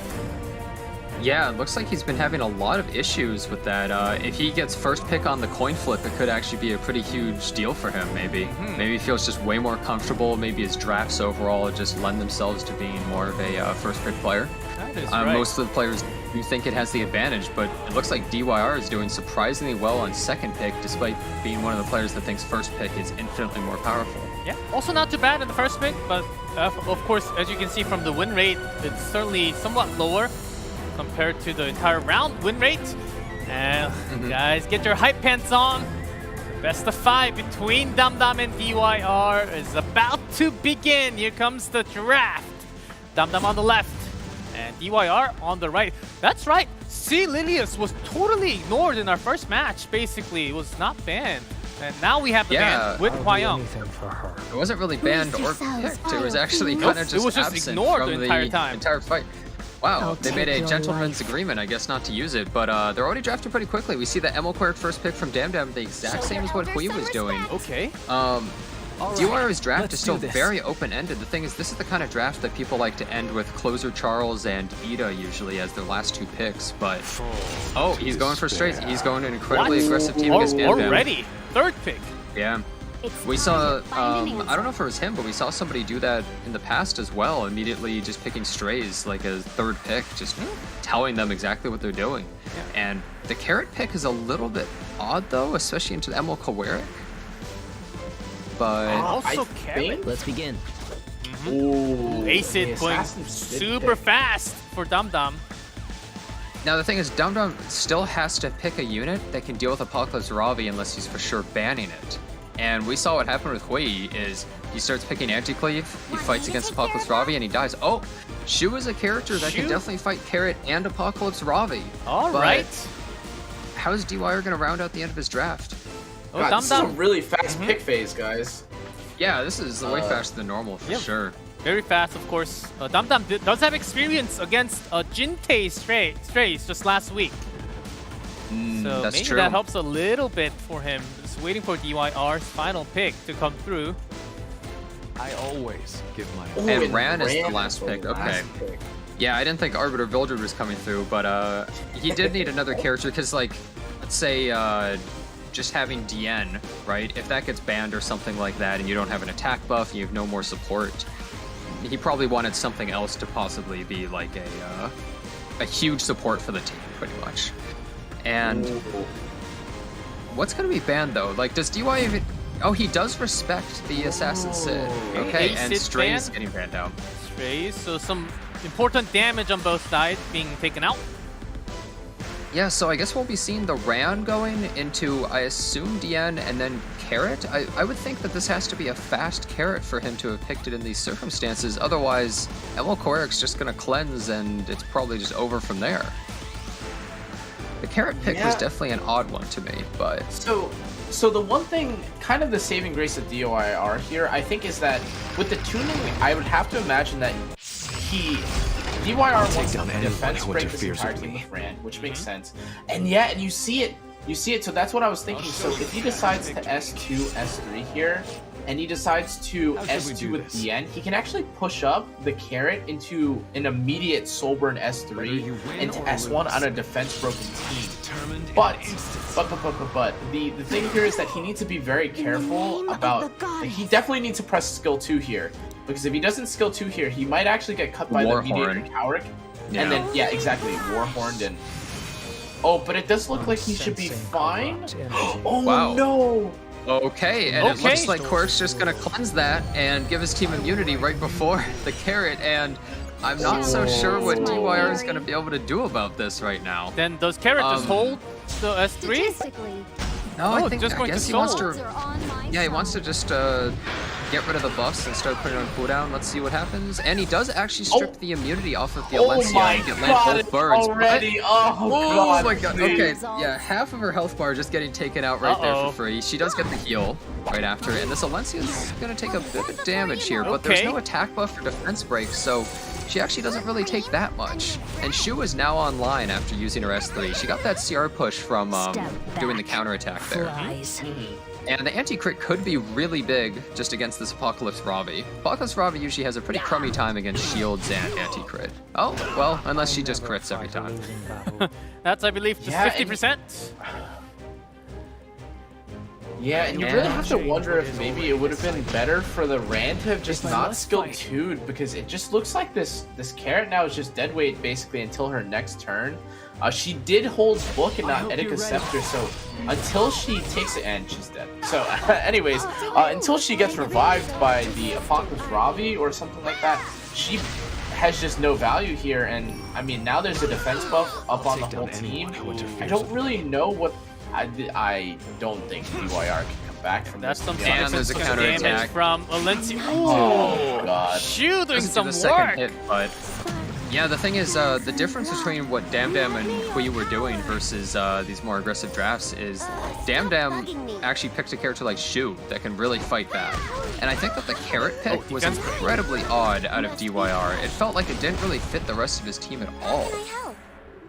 Yeah, and some part of me has to imagine that he really wanted to get rid of one of the knights or like one of the units, like the priority targets to start, and he just didn't predict that. I guess either the Sigma or the Stigma buff on I guess Meteor Tower wouldn't land, and maybe he just wasn't paying attention to what was going on. But that cut was so brutal, like it was so tough. That cut completely ruined any chance that he really had. And Alencia not going down either. I think DYR is in a lot of trouble right here. I don't see how he can and that is just going to be it for Game 1. DamDam certainly watched our first match and has prepared a solution against it. That is 1 up for DamDam. DYR sort of in trouble. To be fair, I think one big difference is DYR's Carrot pick. I think that Kui was definitely having trouble against all these aggressive things, but something like Carrot felt like it was just very uncharacteristic for what DYR was actually going for. Really? And Kui's team was just, I mean, pretty solid at surviving that. Ran with Carrot is kind of an odd combo. Yeah.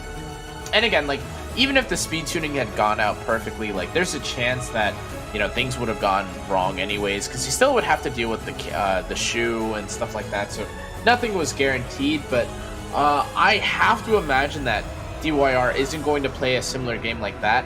And I will say, to DYR's credit, even if I recall his last match, it was close, right? If I recall, it did go to Game 5, so he does try to make adaptations on the fly, so I'm assuming from this match he's going to probably still approach with that aggressive style of like the DN and the Apocalypse Ravi, but I guess we'll see how DamDam responds and how aggressive DYR wants to go in this Game 2. Yep. Round number 2. We'll be having 2 more pre-bans. And the prevents are... Ross and Spectre Tenebria. Interesting. I'll do anything for her. Okay, DYR taking the Emil Quirk as well in the first pick. We've seen it before, though, that DamDam, no one wants to fight him in a standard draft because he wins almost every single time when it comes down to that. And so DYR, even though he took the Emil Quirk, I would assume he's probably going to play pretty aggressively into DamDam. A character like Angel of Light is still up, which definitely is strong into Diane and Alencia right there. Normally people don't like to pick the way DamDam is going without having Angel of Light banned already. And goes with the Apocalypse Ravia as well for DYR side. So how is DamDam really going to respond to Angel of Light? Because we talked about it before, when Angel of Light is picked, you pretty much have to pick your whole team around that character. Like, it's a pretty huge deal. You can't just let it S3 and you have no response or you're just going to lose. You have to pick most of your team around fighting that and surviving it. So DamDam, what do you have in solution? Let's see, Kana? So the Hwayoung is banned here, so DamDam is most likely going to be committing to a Destina, if not here on the 3-4, probably on the 5th pick as his main answer as a cleanser. Okay. He could perhaps go for the Dilibit, but I think that's a little too slow tempo, or that doesn't really match the style of his draft. Ooh, that was the other thing that I was thinking. Perhaps if he wanted to go with Amelia and he wants to get rid of like a priority target immediately. This might be one of the most aggressive drafts we've seen out of DamDam throughout the entire tournament, actually. Yep. I guess with the Ross ban, he's shedding off his more standard play skin, and he's going for a little bit more aggression than normal. Ooh. I mean, DYR here is obviously just like hovering over a lot of different options, but kind of like what we saw with Hui, I think a lot of people really do like this Senya pick. I don't know for sure if he's going to pick it here, but as a somewhat of a reliable... Oh, he does! We have another Senya lock! Pick. Hey, he's second Senya. Yeah, two picks of Senya so far. Yeah, and so if we do have a rerun of that effectiveness Senya, and you're able to provoke both the DN, I mean, all 4 of these units after you get the strip from the Angel of Light, I mean, I think that's going to be huge. And, and the Politics also offering as a way to strip, right? Yep. Yeah. Both of the activators on DamDam's team, a couple of really important characters using non-attack skills. The Blitz definitely could be a huge problem for him. And I just don't know how he's really going to deal with some of this because he still has to deal with Angel of Light. And okay. Lionheart Surmia, I guess because he's going to use a non-attack skill, proccing the Politis, which then makes the Lionheart Surmia proc. And also Senya counters a lot. So I guess that's kind of what he's going for with that pick. And the bans are going to come out. Who are they both going to take out? I think DYR is probably banning the... And the post ban? Okay, Senya ends up getting banned. Senya getting banned. Wow, Senya actually a little bit too scary for DamDam right there. Now, the thing is, how is he going to actually do this? Like, he doesn't actually have a push for Little Queen Charlotte right now.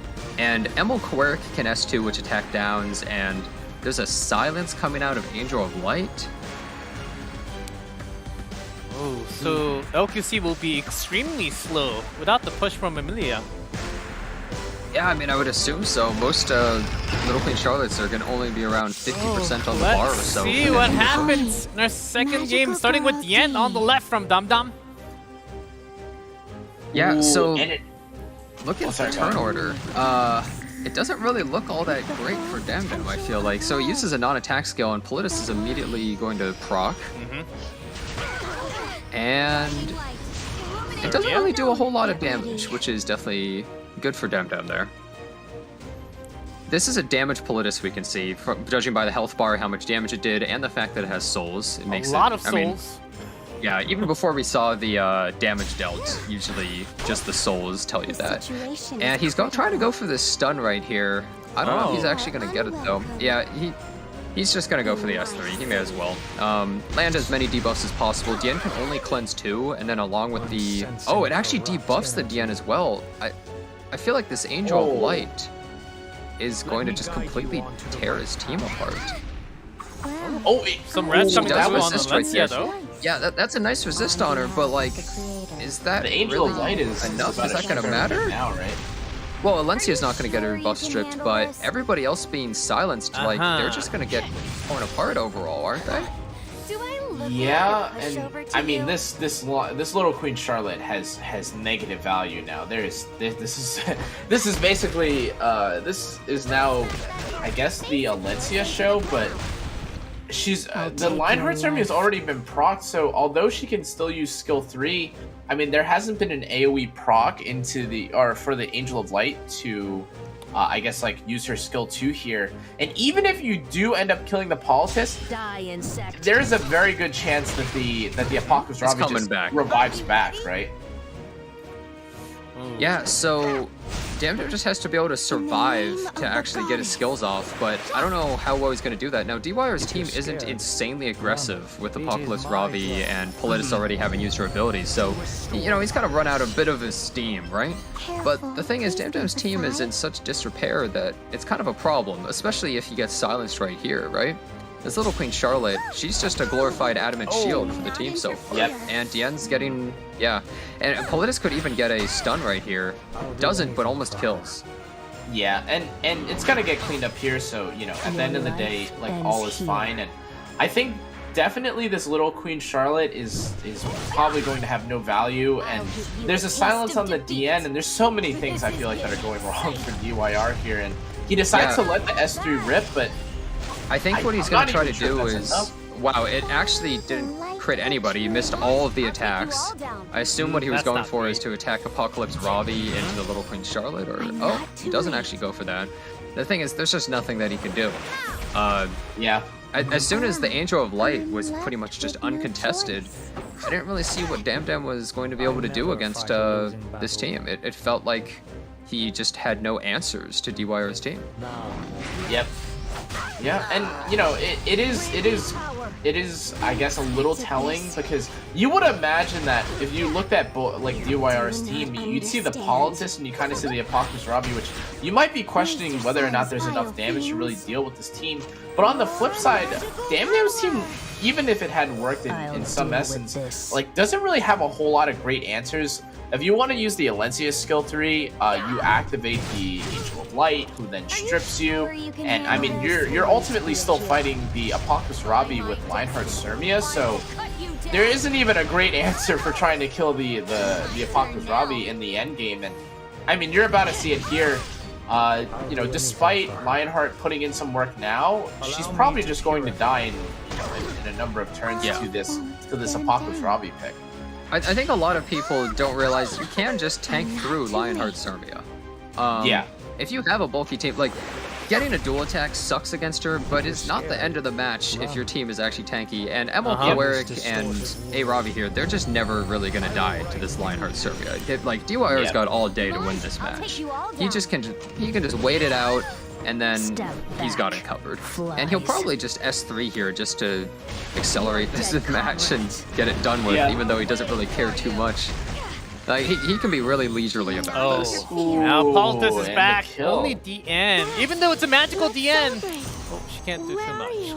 And there's the victory for DYR. We're matched. We have a series 1-1. Okay, good. Already back and forth. So I learned LQC without the attack buff, those can't really do much. With no other buffs on her, she didn't really do anything. So no damage from DamDam. To be honest, it felt like the first and second matches, like one of the players just did a really strange draft and got wrecked.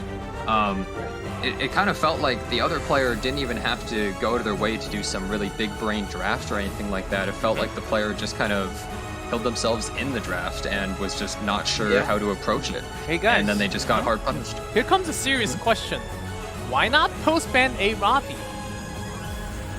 Well, okay, if they had post-banned A. Robbie in that instance, I don't even know if that would have really mattered too much. The thing is, just in general, like, if we're not even talking just that specific match, a lot of people I see always say, like, why don't they just pre-ban A. Robbie? Why don't they just ban A. Robbie? I mean, if A. Robbie's first picked, usually you can't ban the first pick. Usually you have to ban one of the last picks, generally, right? So then it comes down to you probably want to pre-ban her, but a lot of the time, players don't want to pre-ban her because they might pick her themselves depending on what their opponent picks, I think is partially the option. And also, I think a lot of people might overestimate A-Ravi their ability to pre-ban! deal with her. Oh, Here we okay, go DamDam with the gets rid of it. ban! Never mind. It looks like DamDam is just That saying, was the okay, right question he's for the had right enough. time. Yeah, I admit I can't deal with it, and he just banned All it. right, we have He's had A-Ravi enough. pre-ban, guys. Get hyped! Finally a draft Okay. without her. Yeah, we got a match without Apocalypse Ravi. Finally. But what's so crazy about that is that he pre-bans the Apocalypse Ravi, right? And then he first picks a really good answer to Apocalypse Ravi in the form of the to be Alencia, fair, right? I don't think he's really picking that as an answer to Apocalypse Ravi, right? She's more just a solid pick, but I think it's questionable to pick that when Emo Quirk is banned and they still have Angel of Light. Ooh, DJ Bazaar already. Yeah. Ooh, DJ Bazaar second picks pick. DJ Bazaar's decent against Yen because if she can't use her S2, that's like a pretty big deal, and obviously the cleanse is huge, but yeah, I don't know, the Alencia first pick was a little odd to me, with Angel of Light still up, especially since last match he got so punished by that Angel of Light. Yeah, and you'd have to imagine that this DJ Bazaar is the cleanser answer to the Angel of Light, and also I guess a bit of tempo and a little bit of healing. And wow, this looks way Picking different. the Politis, yeah, this is a way different draft from DamDam's side. The thing with Angel of Light is when you're fighting against her, you have to pick at least 2 big counters to her. So like 2 cleansers or a character that hard punishes her, because otherwise your opponent could just ban it. Otherwise you get into this situation where you're wondering, are they going to ban my one cleanser? And then I have to ban Angel of Light, and like you get into this 50-50 situation a lot of the time. So I don't know if DamDam's team is well equipped enough to deal with that Angel of Light specifically here, or if he's going to need another character to fight against it. Is the Politis actually like useful enough? Especially since it looks like DYR is starting to maybe tank down with the Lionheart Sermia draft. Yeah, lots of bulky tank units. Sermia locked. Oh, Belian wasn't banned already. Interesting. So the one thing I was thinking about from DamDam here is that obviously he had his... What in the world are we seeing? I like that. I like that a lot.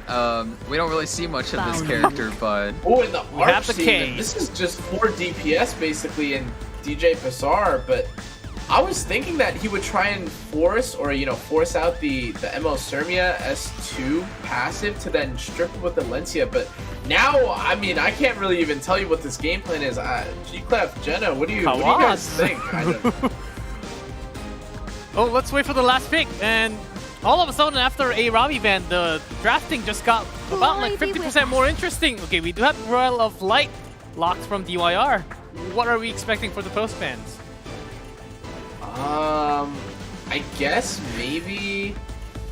I mean, this is such a weird looking lot of draft. ban I'm assuming potential. he wants to. Yeah, I think he wants to be able to knock out one of the Soul Weavers. I mean, DYR here obviously has the 3 different. Has 3 different. Palazzo getting banned. Royal of Light banned. But. Really? Okay, I thought so- Sermia was going to get banned for most of the damage on the right. Or Yeah, I mean, so the thing is that DamDam's team is not super tanky, and depending on whether or not DYR's team is more injury or whether or not the Valiant here is on injury, he might be able to deal with the Alencia and the Archduke Mercedes, especially if Elbrus starts proccing well. But You can call ultimately, I guess we'll see Magical here Girl D. if it's enough. And I didn't quite catch what this DJ Bazaar had on, but Diane goes first. I think she's just going to put up the anti-crit, which is fine for. it'll proc Politis, it will proc Sermia, and then we start the game. Oh, also Aola. Yeah, so ML Sermia here procced, and so the Politis is going to be able to pick here, and is going to be able to use skill 3 here. I'm not sure how worthwhile this is.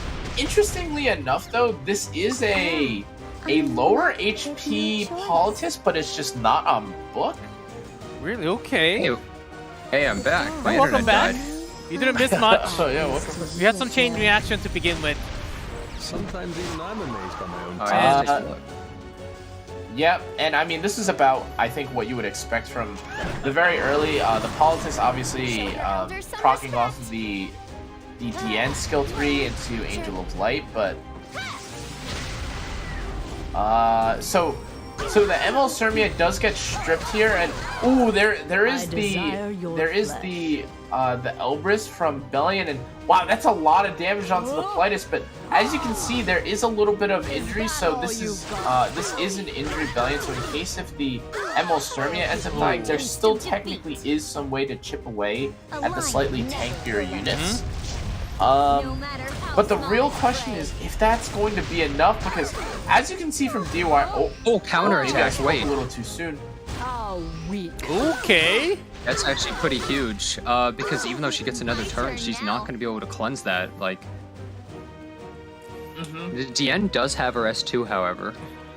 Yeah. Can certainly cleanse with S2. Sirmia thinking about it with no buff. Okay. Yeah, it just goes for that, and fortunately this DN has her S2 for DYR, right? Definitely wants to get rid of that stuff, but even just the counterattack did a nice amount of damage and is building up that bar for Archdemon. When that gets full, it's kind of just over usually. Yeah. He's not going to S3 here, right? Yeah, probably not. It makes sense just to go for this, and misses everybody, but at least you didn't get counterattacked, right? And Rez. Yeah. Resist on everything, so that's not good. Valencia doesn't have skill 3 anymore, so oh my god, wait, DJB didn't use skill 2, did he? Yeah, oh my god, that's actually a lot of damage here. DYR wanted to do that for the cleanse. Oh, and a dual attack and a counterattack. Wait a second. Okay, we're playing the animation right here. There's a lot of stuff happening. Yep, but play the animation. That Sirmia is gone, and who's she gonna hit second? She takes out the Angel of Light, possibly? Oh, but I don't think it matters. I think this is all she wrote. It's a done deal, yeah. Yeah, and the proc is... Oh, wow. Yeah, the DJ Ressart today. pick. The DJ Ressart pick really actually getting a lot of value in that match. DamDam his S2 was huge. Let's take game number 3. Well, I thought DJB was much more for Peira and few other units, not for DN. Yeah, well, DamDam showed you can use it in just more of a, I guess, more standard kind of team, just as a cleanser, and he punishes the shields really hard. Yeah, and again, like an interesting thing to note there too is that, like, I know people are probably asking why press the DNS2, but if you look at the position that DYR was in, he had a lot of debuffs on him. And I know that pressing the skill 2 didn't necessarily give him, give him any favors either, but if he didn't, he would probably be in an equally as bad position, right? Like, it didn't really matter. Was going to be tuned. At that point, he was just dead. There was nothing he could do, whether or not he used it, really. Yeah. DamDam certainly bringing out a lot more interesting picks, and has been working out a lot better. This is somewhat of a different style coming out from this guy. Can DYR bring it back and give us a best of 5? Here we go. DamDam on a match point. Yeah, let's see what he takes out. I wonder if DamDam is still fine fighting the Angel of Light as well. That's a big question. So one thing that we mentioned before, I was gonna say is that we definitely have seen this trend of DamDam fighting in like a slower pace kind of standard match, yielding to his, I think his very, very dominant playstyle and success that comes with it. So I think maybe DYR here has to play a little bit faster. I don't know if that means committing to something like like a Ran or a DN or something early, but with how many anchors are actually taken out here, surely this isn't... Oh, okay. So Angel of Light. First pick Angel of Light. Okay. Okay. So DYR is 1 win, 1 loss with it so far, but it's definitely something that DamDam really has to be able to play around. Angel of Light and DN being banned is kind of big because they're characters that the two players are kind of just trading off. Most players just trade these characters around, and them getting taken out means you really have to do very different drafts. What's DamDam going to go for to fight against this? Mean that we have to go Cleave now with a lot of these openers banned? Well, I mean, DYR could maybe do that, but Angel of Light doesn't really fit into most cleaves most of the time that well, but I guess he could theoretically flex his draft into it. As for DamDam, we know he doesn't play like that. He wants to play more of a slower, we can see he's scrolling through. He's scrolling through the list right now. He's going DJB first pick. I can see his finger moving on his phone. He's scrolling busy, real man. hard. He's scrolling real hard through the list. I'll take you Oh, all Sermia's down. second pick. Ooh, Wow. Sermia on 2. Interesting. Really? So That's a very different draft now. So maybe he's picking it because he anticipates how DYR would play would be a specific way, but this opens him up to being run down by high aggression because Lionheart Sermia's biggest weakness is like cleave and aggro overall, and she excels in a standard versus standard fight, but I don't know if DYR wants to give that to him. If DYR is going for a more standard team though, this Crow pick is a really good counter to Lionheart Sermia. And it looks like he's taking what DamDam went for before. And But DamDam's really, like, just such an interesting LQC pick here, right, G-Clef? Because, I mean, there's no dark units here on the there's left no side. Arabi. Yeah, there's no Arabi. There's no Mediator Cowrick. Is he maybe he's thinking about a Fallen Cecilia or an Archdemon Mercedes as like one of the hyper carries for like the later parts of the game? But still no Dark DamDam's- Heroes from DamDam. DamDam's team is really odd. The Lionheart Sermia isn't really doing a whole lot right here, unless he's just hoping for a lucky dual attack. But If you wish I'm not to entirely die. sure. Oh And wow, Peira. DamDam's actually going for With Peira. Wait DJB a on his second. own. Okay, this is very out of character, I would say, for DamDam. He's apparently just had this sitting around for a long time, and he hasn't really been using it, the Peira. Okay, I'm pretty sure a lot of you guys are also saying, also just moving your heads. What is this draft coming out from DamDam? Yeah, this is a very unique one for sure. And okay, well, I guess we're seeing the Rand come out of DYR. Both these drafts are very interesting. They're kind of all over the place. So something to remember here is that obviously there is like a game 4 presence, right? You know, there's a lot of, or I should say pressure, because if you look at it, they've basically banned out every neutral anchor in the game, right? Wait, there's is Summertime no Hysteria Alencia. coming out though?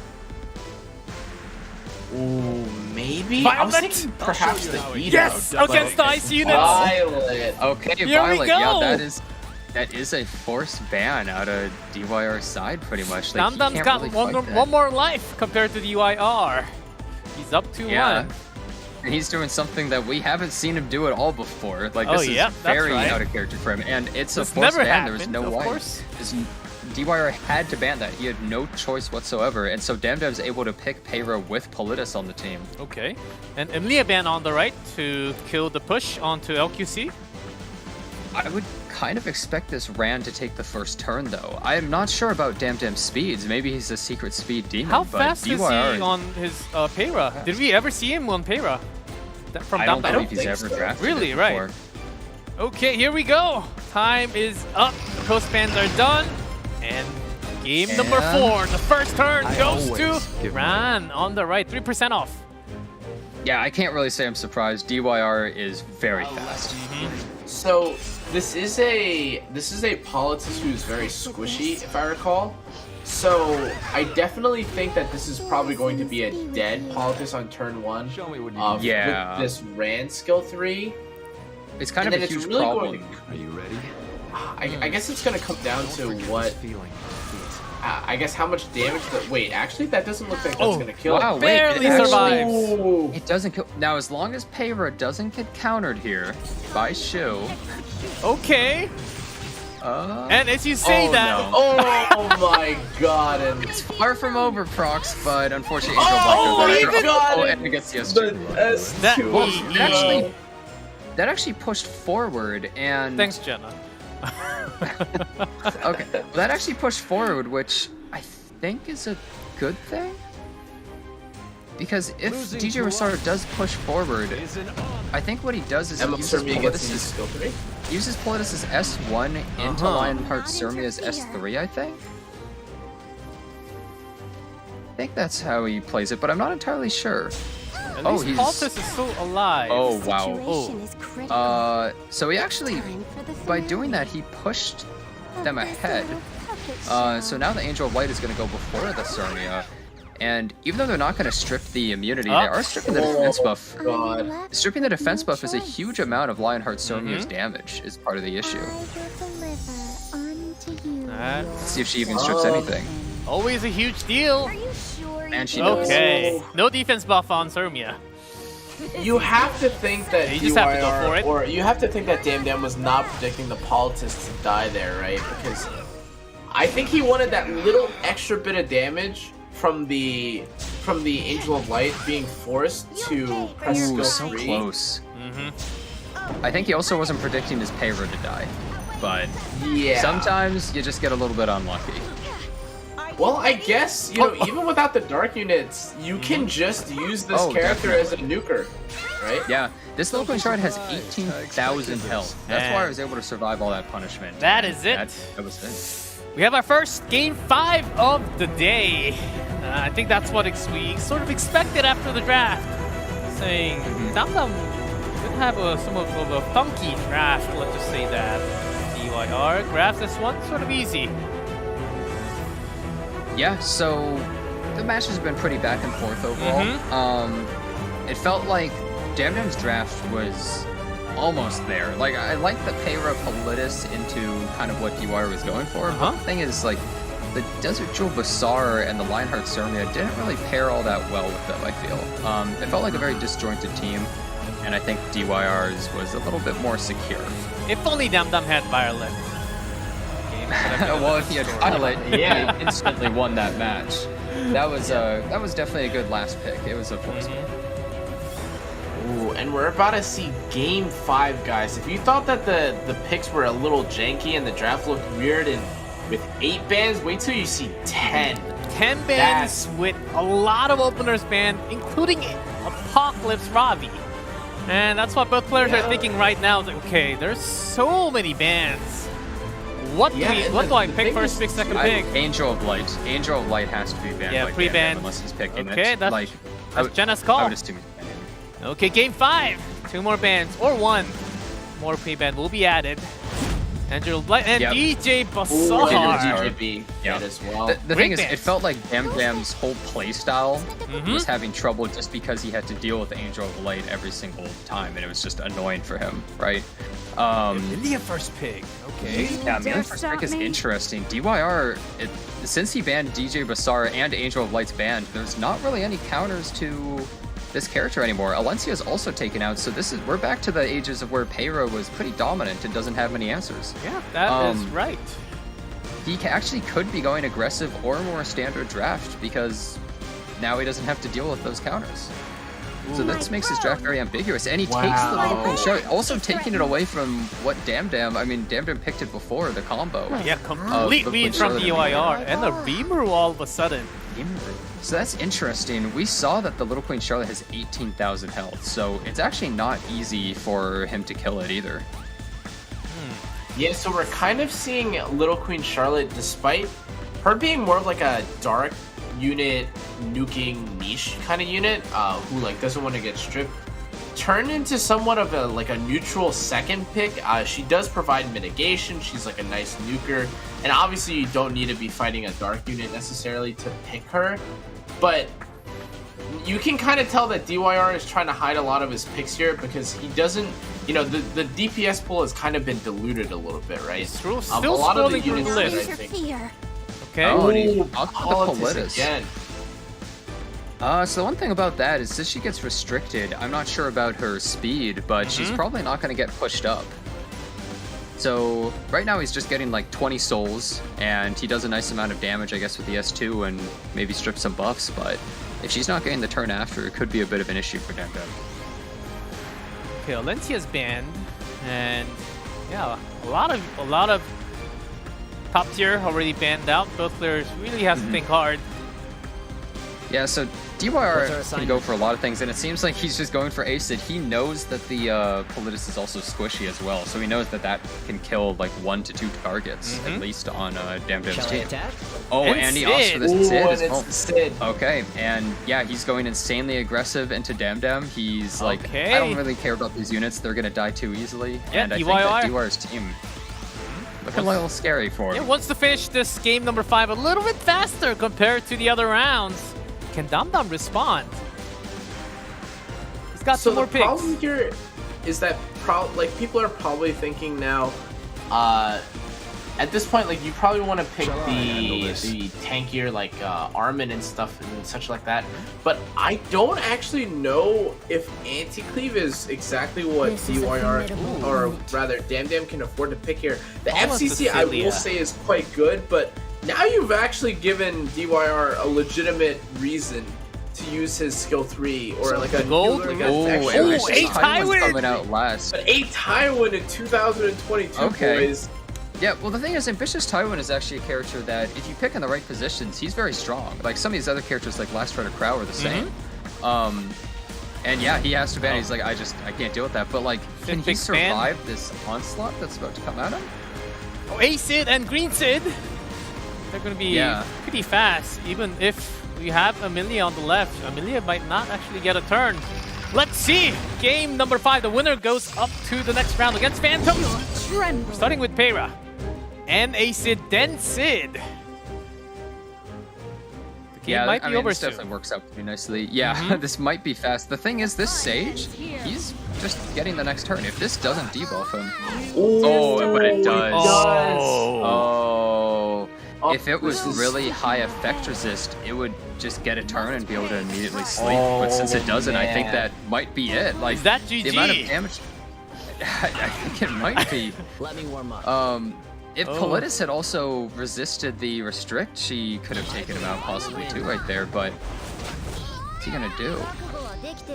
Oh, Yeah, the Reboot. unbuffable... Oh, well, actually, that's kind of nice that he hits that, but the thing is, since he is unbuffable, the silence, or I mean the evasion, isn't really gonna help him. It's only on 1 unit, and that unit's gonna be gone in like 2 seconds. See you later, Politis. This is going to hurt. Wasn't really able to do much. And Sid taking the second target. Only Sage Okay. and Amelia left on the left. So is Sage able to solo this entire thing? Really? Okay, You know- 2 sleeps. Okay. Nice. Is it possible? Because his S3 can execute somebody, and then if he spam sleeps the Little Queen Charlotte, like he still has Amelia to cleanse as well. I think it's actually possible. yeah, and yeah, I think it depends how much damage this Green Sid has because okay. resist. 15%. That's that really hurts DamDam's it's plan. Being able Not to yet time stall to it out. sleep, guys. Shall I attack? I feel kind of bad for him right there. The Sid in 1 turn will have Oh, skill and he turn. gets 2 and she turns. cuts. Carve you up. And Oh that my might God. just be GG. Excuse me. Locked with Amelia Dash. So much damage. While you blink. Sage gets the next Sid. turn. Shall I handle this? He's able to S3, but like I don't think it really matters at this point. He needed the Amelia there too. If he had actually slept that Sid, I'm sorry I hurt I you. think that Oh, that DamDam actually had a resist. really good chance of winning the match. Please. Has to use the S3 onto Sid. And now that's on cooldown. What can DamDam do? Yeah. And stun. Dare stop me? Yeah, that's the problem. Is even we on already the saw it get bastion. debuffed, and Heir is just gonna hard control it. He didn't land the restrict, but it doesn't really matter at this point, I don't think. That little Queen Charlotte has her S3 up, and Sage does not have his. Like, there's just And even that's if he survived. GG. DamDam And does go that's down. GG, DYR yeah. will be moving into the next round. Ooh, Phantom from Japan versus DYR from Asia will be our next match. But we'll have some talk. We'll have some time to talk about the match here. DamDam certainly had a really good run today. Best of 5. Yeah, I think that, I mean, DamDam is a really strong, both of the players are really strong, right? All the players we've seen today are very strong players, and I thought that it really could have gone either way between DamDam and DYR. They were both, like, really good at their craft, right? But I think DamDam's weakness was exploited a little bit too much. Not quite to the same degree as Hui, though. He wasn't just getting, like, Flan Edud or anything like that. And the matches that they had were really strange. I'll definitely say, is we saw some really unique drafts, and it was kind of all over the place. I actually think they were really interesting matches. Yeah, ever since the APOC Ravi ban, we just went all the way to Mars, and then okay, what do we do now with A Ravi ban? It's like everyone panic from that moment. Everyone has to play differently now. They have to learn how to play Nothing suddenly works as soon as anymore A without Ravi's A done. Ravi. Yeah. It's sort of Mm-hmm. it seemed like that for a second, but at the end, the DYR just ran it down with speed. It's like Sid double Sid, let's see what you can do against my speed. And DamDam couldn't really respond. We knew that was coming. It could have been done anytime, but with 10 bans, 10 pre-bans, yeah, these players certainly do have a tougher time drafting. Yeah, it was a really good idea of banning the DJ Basar from DYR.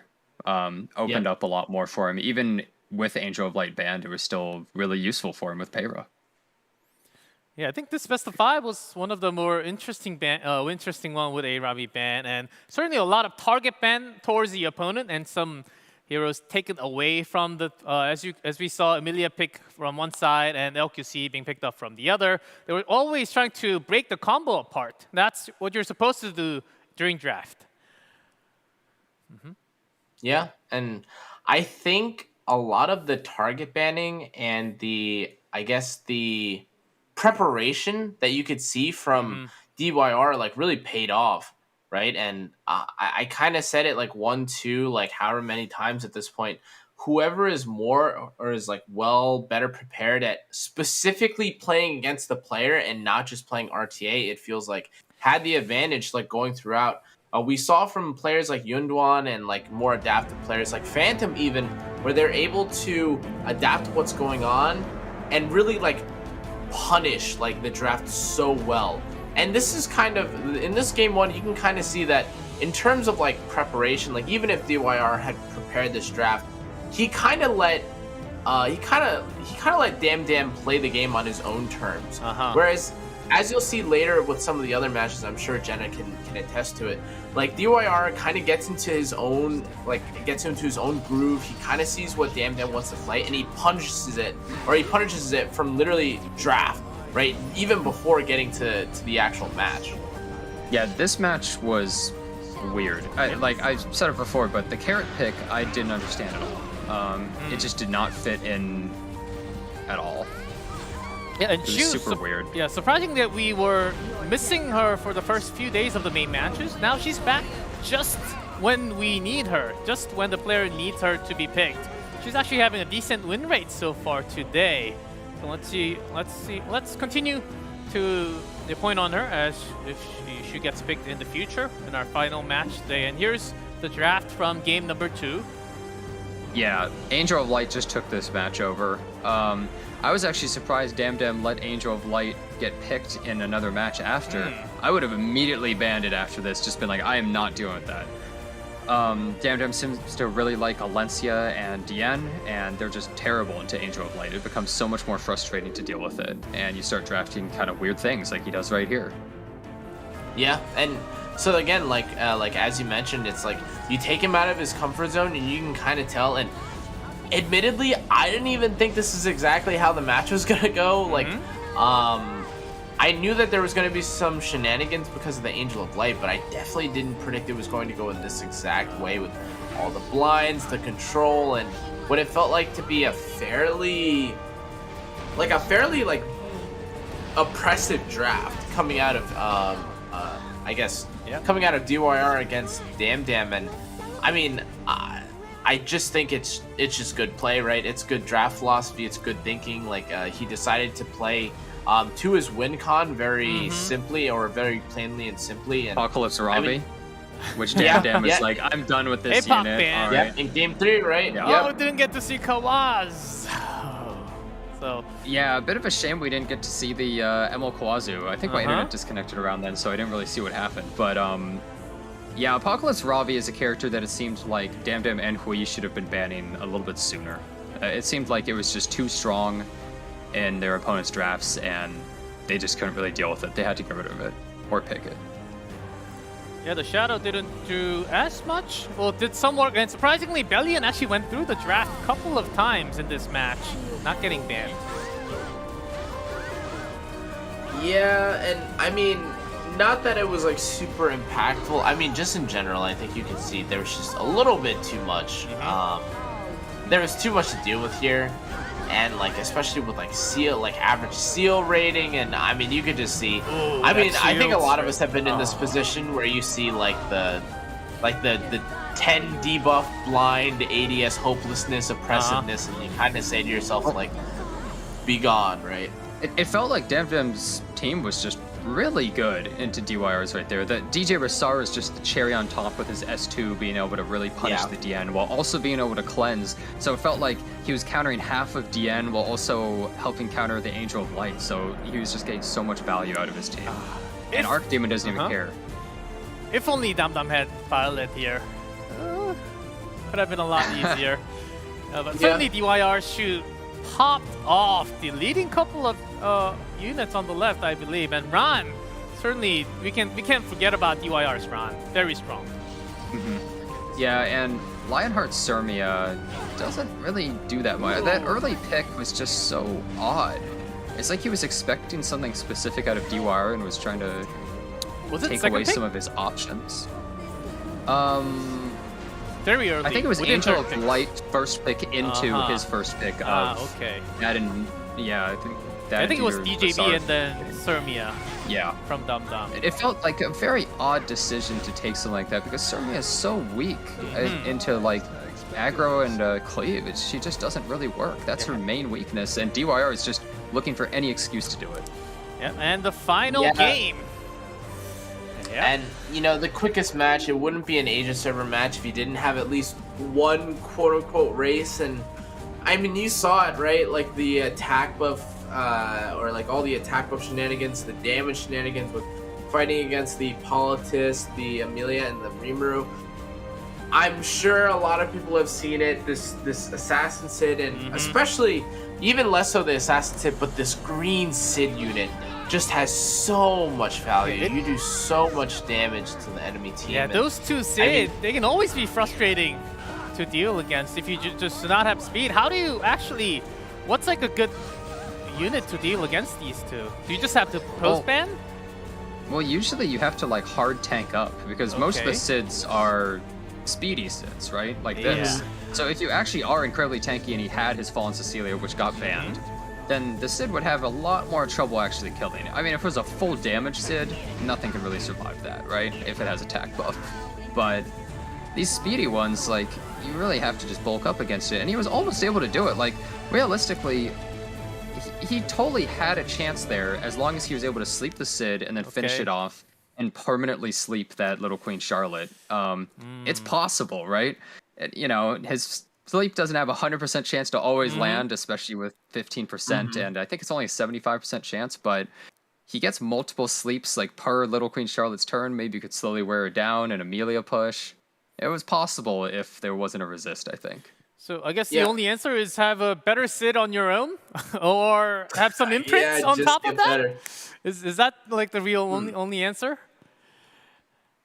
Okay. Well, no comment. I mean, realistically, against Sid, like, usually people are only picking at the fast Sid when you have units that are susceptible to it and you're not just playing slower and tanky. So we'll see. That happened when you have that many pre-bans. Sometimes you just have to go down the race and bring the speed if you are ready with it.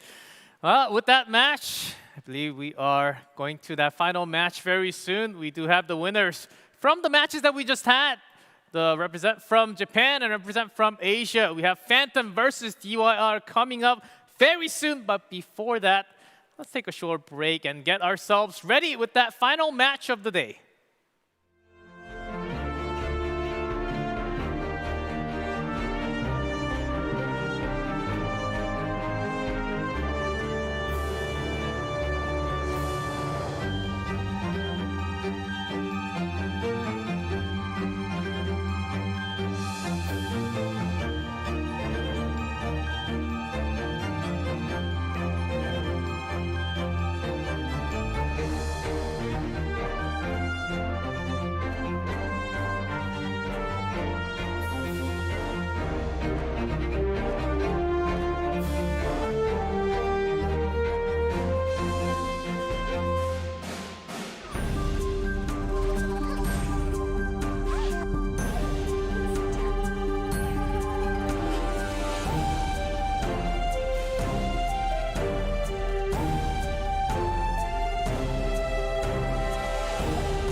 시간이 흘러가면 우리의 세상이 더 아름답게 펼쳐질 거야.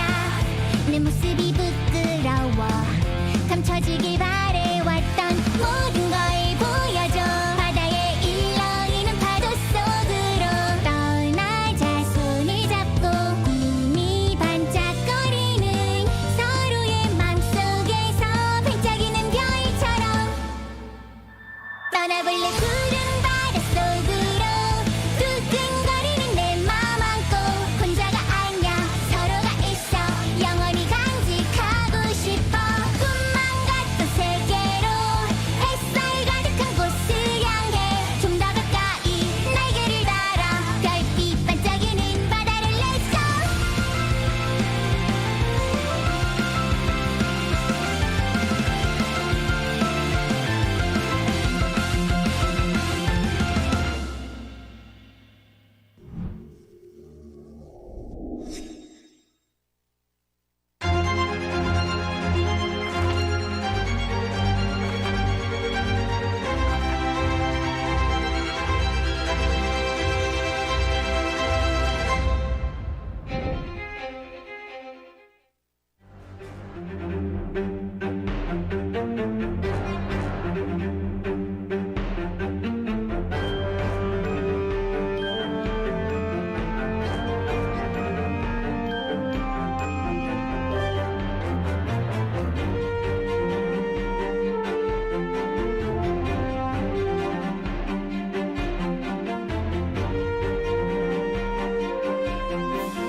Welcome back to our last best of 5 of the day. We're going to have the 2 winners that we just had from our lower bracket.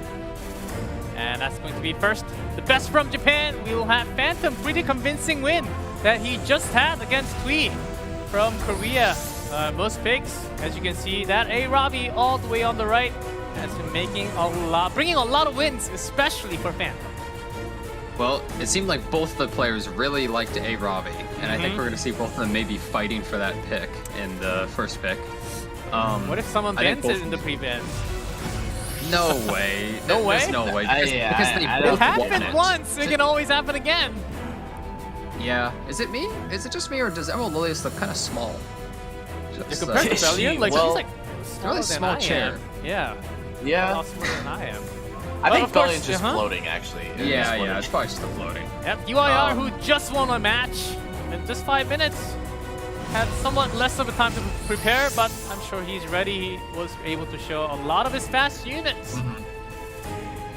Yeah, and I mean, again, you guys kind of touched on it. The Apocalypse Robbie being very big here, but part of me almost thinks that, like, you know, part of the reason why Apocalypse Robbie was so strong is because of their opponents. Both players that I think don't really like to, or are really comfortable in standard, but not very comfortable in aggro. Yeah, they do. So, we've seen what happens when aggro meets standard, but I am kind of curious what aggro versus aggro will bring forth, right? Because we really haven't seen this very often. I think the last time we saw it was Phantom Jinte, but even that match or that series went to 5, right? So Yep, certainly the average game time as we go into the deeper side of the tournament, average game time is stacking up. It means that a lot of these players are certainly taking much more time.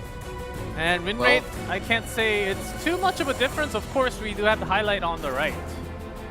Yeah, really similar win rates overall, right? Yeah, the game time is very different though. I feel like we might see both these players kind of try and play, yeah, like Connor was saying, the exact same type of playstyle, just aggro, and they might just be picking the same units and trying to steal them from each other. Or it's possible that they both decide to just go slow and go for a more standard match. Yeah, now with this many matches, this many rounds, I think a lot of players have learned about each other. Let's get down to it. The first round of our final match today. Phantom on the left, DYR on the right. Last hope for Japan and last hope for Asia. What are we gonna get for pre-bans? Okay, Valiant ban and Hwayoung, standard bans.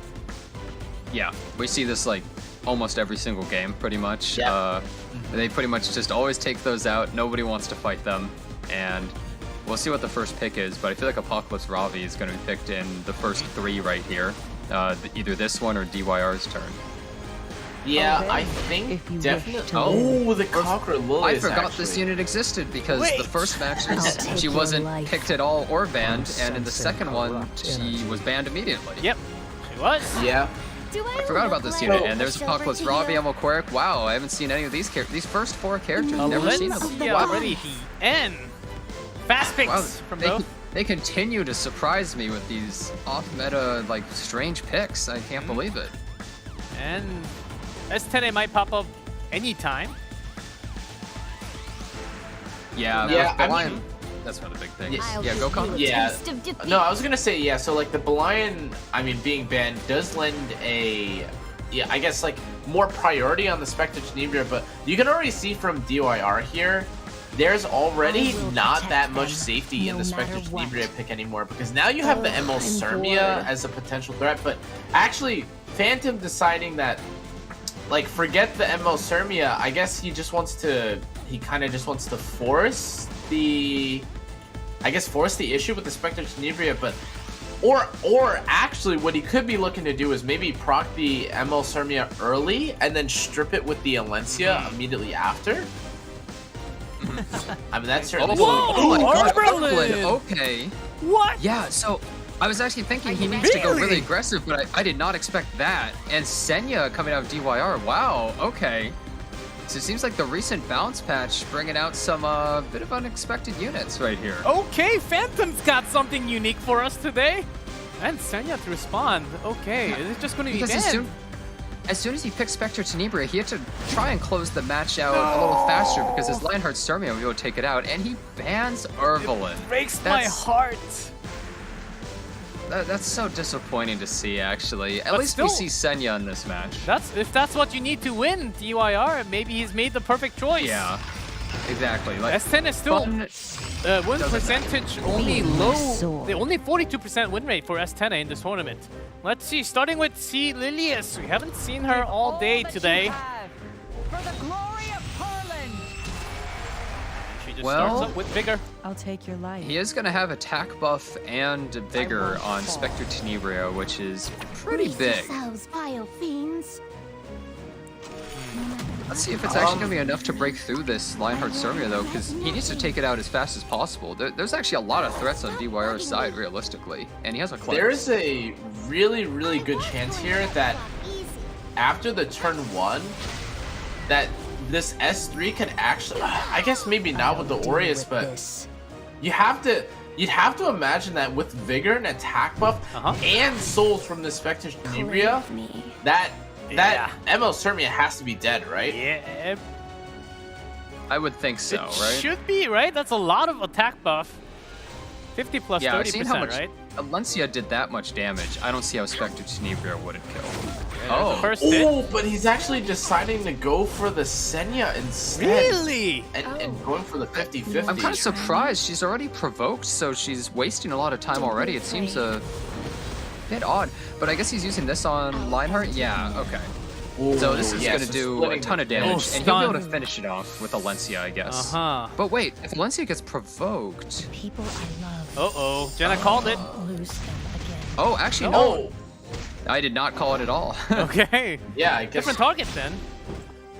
Yeah. I'm Oh, not too almost late. got provoked there, though. There was a definite chance that could have happened. But the Dian's able to cleanse, so it should be totally fine, right?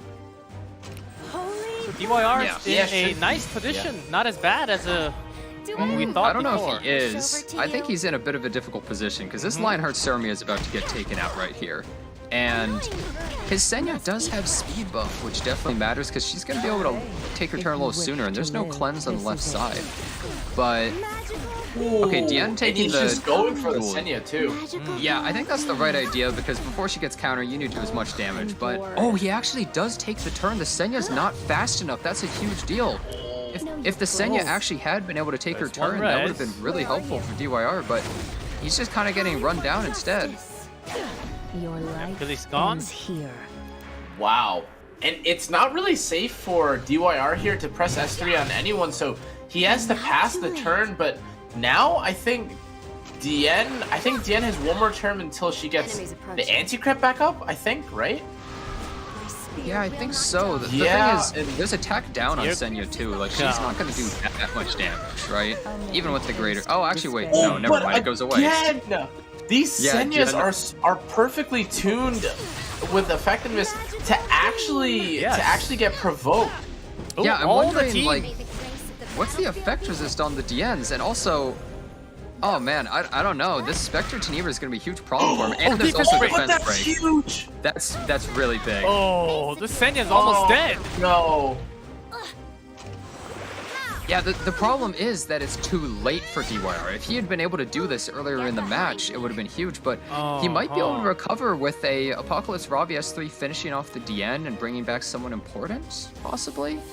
I'm not sure if he's going to have enough to deal with Spectre Tenebria, though. The time has come. So And he the finally one- gets a good duel. A real big duel right there to finish Okay. off that Senya. Now And it's- Apocalypse Ravi probably wants to go... Well, they have to decide which one of them they're going for. But whoever they revive hopefully would finish off the other one for DYR's side. I'm here for you. And Oh, not Ooh, great. I don't Really think not that's what he wanted. doesn't bring back the Um, damage. Yeah, the Pylus is not really going to contribute that much. Oh, yeah, and And he just gives it up. DYR's Game like, one. okay, I can't do this. Yeah. That is one win for Ervelyn. Well, So he yeah, did well, not really I think so. didn't really show up. Wow, Ervelyn is Yeah. insane. Did you see that? Uh-huh. It's a shame we didn't get to see Ervelyn, actually. I think he would have done a crazy amount of damage with that attack buff and vigor. He probably would have just completely blown something up. And I guess DYR was just like, there's no way I'm going to fight that thing. But And look at shame how we didn't happy Phantom is. Yeah, he's, Phantom. He's like, he's kind of really laughing to happy himself about like, that result. He's been having a real good time recently. yeah, he's kind of, I feel like with his face, he's kind of thinking to himself like, so you wanted to die the quick and painless way, right? Instead of letting me have my fun unit. Yeah, Which, it's I mean- like, this is what you deserve. I mean, you know, it was kind of a gamble, right? You know, there's no, I mean, obviously there would have been a lot of damage from the Ervelyn, but I'm kind of curious how, you know, his Ervelyn is built. I'm assuming it's that 220 speed max damage, but excuse me. I think probably with this next match, I'm hoping that DYR takes Phantom off of the safety of the Spectre Tenebria. I think that's probably been like one of his leading success, I guess one of the leading forces in his success with his matches, right? So with that, let's see what the free bans are. Angelo Lightning Band and the N. Now, And we see Emily coming out. Yep. Insta pick up by DYR this time.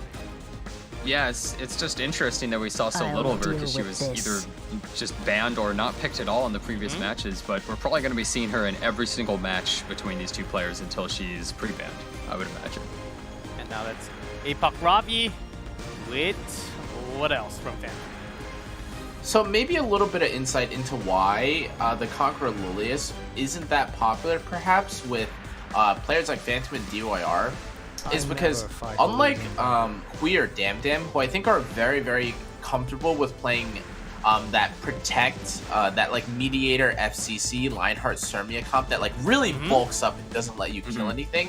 I think DYR and Phantom are much more preferential to stuff like maybe the DN and the Ran, and they would be kind of very comfortable just outspeeding the C Lilius entirely, right? But as you can see here in the draft, I mean, they're going for another really aggro back and forth, right? Oh, wow. Man. Oh. And being picked into an Emma Lilius like this. 3 Dark Heroes and Emilia on the right. Are we about to see LQC? Or am I Phantom's being just fooled? smiling. He's just having a good time right now. He doesn't seem stressed at all. Yeah, I mean, I don't think this is a game that you can have this the LQC rather. I think she's a little too slow paced. Okay. If you decide to go for the Lionhearts, or if you decide to go for the Queen Charlotte, I think he might just go Rand here. And but Sid. actually, okay, he goes to the Sid A Sid. Okay, we're gonna see that again. I think Phantom's still committing to Rand. I think he's still gonna commit to Rand. Are you prepared? You think he's gonna do it? No, yeah. We'll tone I it think he down wants a to- little bit at the end. Yeah, I think he wants to just tank up a little bit because he has the Apocalypse Ravi Emo Queric protecting Spectre Tenebria. The Flan pick was very interesting. So this begs the question, right? If DYR's Alencia gets banned here, does Phantom just have enough, I guess, like firepower to sustain what's going on? Well, but I guess he doesn't decide to. So now, I guess DYR outspeeds turn 1, but we'll have to see if that's enough to mitigate. I guess the after Starts. take It your is life. C Lilius. it had to be, right? And It Sid had- going after, so doesn't actually have to provoke the Flan, assuming that he kills it with the Sid. Obey. With vigor, it should be enough damage, right? Yeah, he doesn't have a soul burn for Sid though. I'm not sure how much damage he's gonna do because it could be a really tanky Flan, possibly. Can you even reach I'm not me? entirely sure. Okay, oh, with the double resist. Double resist. This is really Well, big. This is resist, really, not even really getting big if he pushed. doesn't Better kill. hope that he kills. Oh man, that Oh no! Oh god, And please. Sid. could have been. Oh, okay. Okay, Oh, 19K. he does. He does. That's a lot of Yeah, damage. he's Okay. fine, he's fine. Oh, but Yeah, actually, I think this Yes, is Tom? kind of bad news for the Sid because he's gonna get revealed in a second, and there's no real way to stop this Apocalypse Robbie from pressing S3 onto him. Mm-hmm. Yeah, so Meteor Queric, he might just save the S3 so that the Alencia doesn't use hers. And he might just go for an S2, but I wonder how much he values it. Yeah, so he's just gonna use that S2. Strip. Yeah, because I think DYR really wants that defense buff no matter what, so if he doesn't use his S3, then DYR is kind of like, oh, dude, do I have to use it, or do I have to save it? And this Sid is just going to get taken out so quickly that it's just Alencia versus Apocalypse Ravi and Spectre Tenebria, and I'm not sure if she can actually break through it. Okay. There's still a ton of damage from Phantom. I'll take your So there Strong is the defense buff on the Sid, but I don't think this is enough to stop the Apocalypse Robbie from just S3ing into it, right? This has to surely be death. Yeah, even Yep, with a and it takedown is. and defense buff, like, there's just no way that you can survive that. And Flan now we got comes back. Flan. Ooh. Yeah, and they're gonna go for the Oh soul my burn. god, Okay. and the soul burn too. And does And it the actually land the debuffs? defense bricks? It does. It lands onto everything. Perfect. And even though there's attack down, the Spectre Tenebria still does get the crit damage. Oh my god. I Okay, think which this is the targets? defense buff. I don't You think just it's- killed the Amelia, right? Yeah, it might be able to kill Amelia. I don't think it would be able to kill the other units at all, really. Well, ooh, That's close. actually So not quite close. enough. Well, the thing is, Queric is still going to get this turn, and I'm pretty sure that he's just going to take her out. Just one single little tap. And the Flan might... Oh, maybe doesn't go down? Okay, no, Close. she's gone. Okay. Yeah, and Gone then even. Queric's just going to take this out, I assume, and I don't see how Yeah, this surely you rest Ravi one. is going to ever die. That's the problem, is like... And the though- crit. Despair. Ooh. Yeah, even though Alencia is okay against Apocalypse Ravi. This is not an injury Alencia, and he just doesn't have enough time with another there. That's game 2. Wow, Phantom just taking him out. Destroying DYR today. Wow. Yeah, he seems to know exactly what he's doing against DYR right here. He's doing a really good job. Ooh, not just the A-Ravi, the S10A. Always being picked up by Phantom. Certainly his picks are not really being contested much, and he's bringing these wins. Against Lee, now against DYR, it's like the winning equation for Phantom. I think he's laughing. I don't know. Well, we've seen in some of these matches where somebody will pick something like, we saw it in Ran in one of the games, and this one with Flan, where you just pick a character that forces your opponent to draft this stuff to take care of it, but then you just use them as a sacrifice. Like, you just say, okay, it's fine, that unit's gonna die, but I'm gonna win the game with the rest of my units, because you had to commit way too hard just to deal with this one thing, because you couldn't ban it. And it worked out right there with the, like, dealing with the Sid and everything for Phantom. And 2 down. Can DYR swing this back into a best of 5? Phantom on a match point now, game 3. Flan getting taken out in ML. Yes, okay. Yeah. So some of the big openers and just overall huge damage buffers getting taken out at the very beginning, and we see that he's laughing. Phantom is really feeling himself in this series. Yeah, and just in general, I think he just feels really confident, and I would imagine DYR is feeling like anyone's mental state would be like kind of damaged from being 2-0'd like that, right? And you usually start to play a lot safer and more comfort picks when you get in that situation, and sometimes that can be a big issue for players. But really, what a showcase for the JP server, right? I mean, this server wasn't even in the RTA ladder until what, I think the last season or so, and here they are about to take out Asia's last hope for the E7 World Championship. That is certainly huge. Let's see if DYR can hold it together. He needs to win. Okay, here comes Little Queen Charlotte. Little Queen Charlotte, interesting. So I guess some of the units that deal with her are taken out. I think DYR was the one with the 18,000 health Little Queen Charlotte, and also having Ross right there. Rimaru's not really going to be able to take it out too easily without a lot of help. We're starting to see more Rimarus as we see more bans, right? Because once a lot more of his counters get taken out, people are like, okay, maybe I could go a little more aggressive with this Rimaru pick, maybe defense break, take out a unit or something.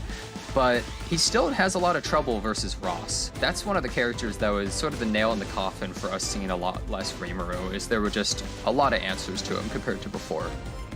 Ooh, and Heir could be nice here. It does kind of feel like there needs to be a support here to kind of glue together all of Phantom's draft. Otherwise, he's kind of looking at 4 DPS here, right? Which would be a little awkward, I guess, but... I'll take down it's actually Ran. So he actually swaps the Heir to Ran. All right. Yeah, Phantom's having a good time. He's saying, okay, I'll just go with this. Let's see what happens.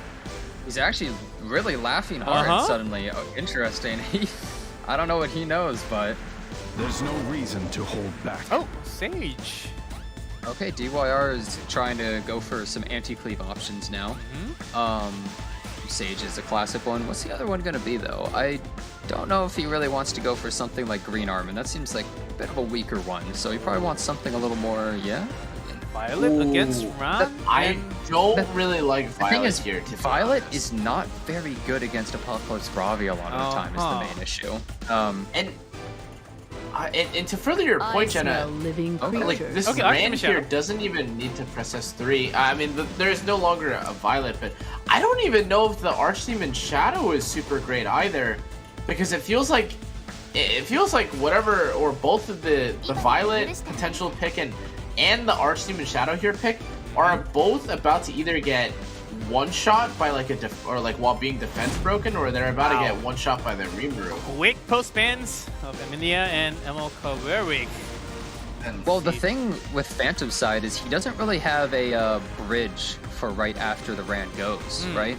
Ran takes his turn, defense breaks some stuff, but then Sage is getting the next turn, like automatically. I guess we'll see how many sleeps come out Let's as see well. game number 3, round number 3. Phantom's on match point.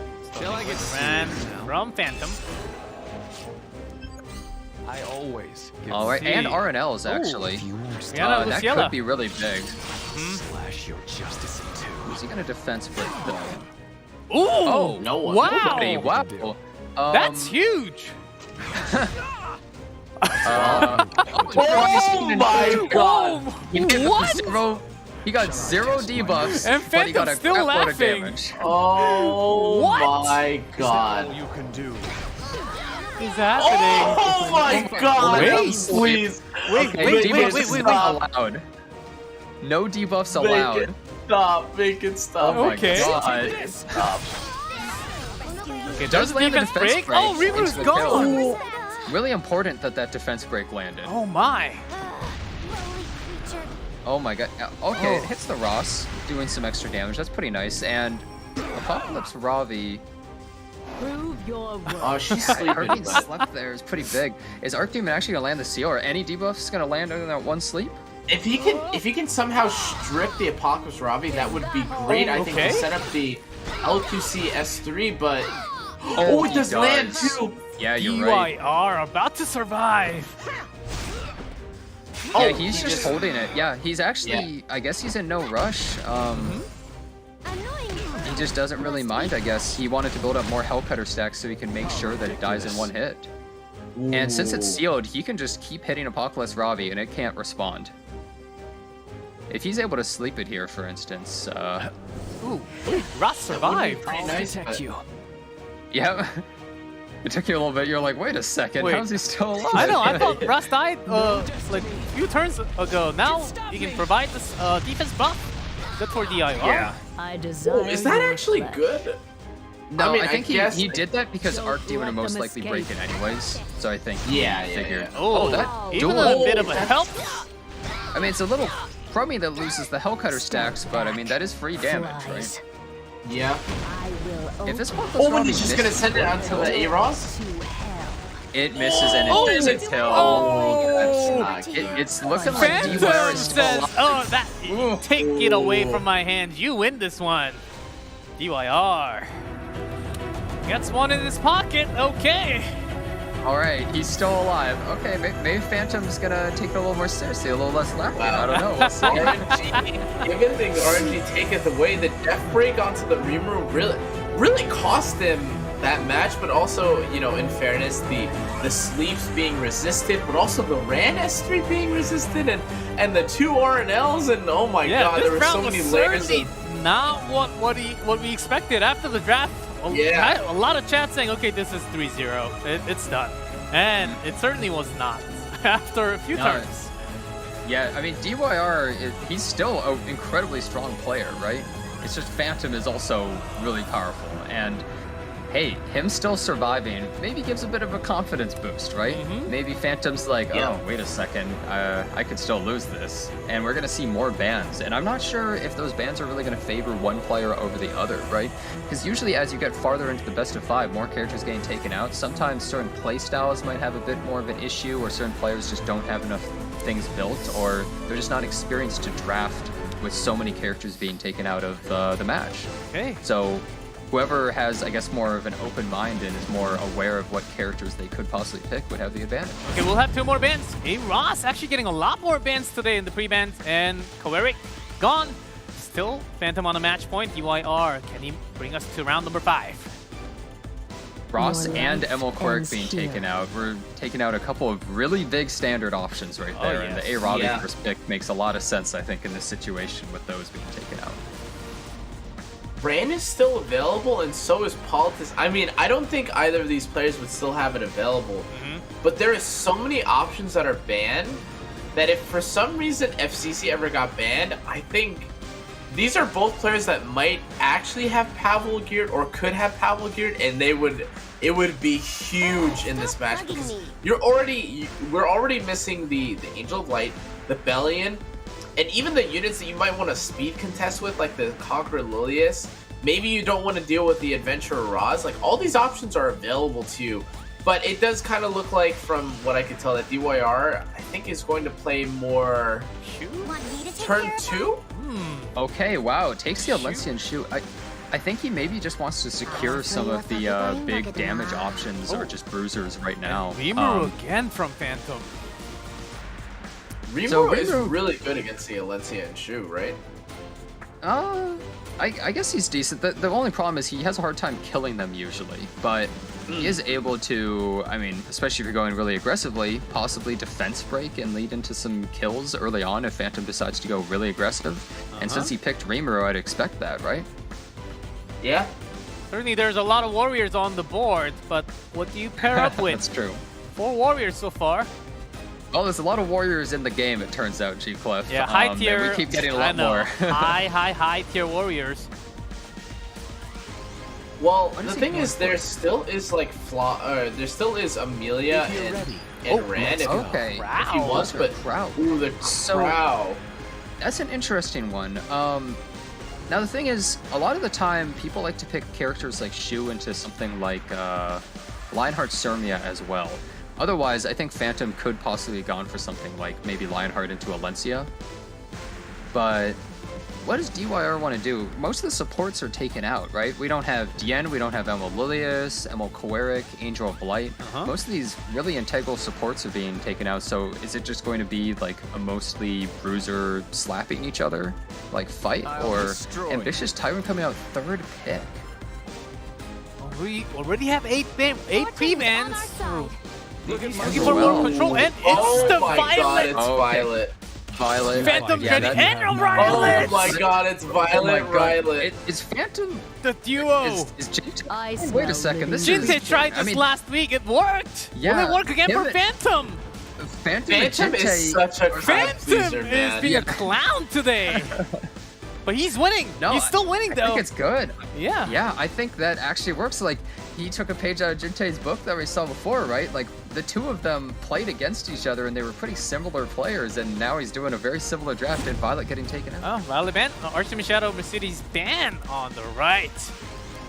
This could actually really be huge because a lot of these bruisers normally, you know, like they can eat an Apoc or like a Remnant Violet S3 or 2. But if for some reason any of these units counter on the first turn, like, you know, for instance, the Shu, and then activates the Rimuru, that's probably a dead Ruel or a dead Tywin bruiser starting. DYR, let's see if he can take this one away from Phantom. Remnant Violet could just get hit and die. That's a very real always possibility correct. too. Apocalypse Ravi being able to revive those. Wait, he just got hit.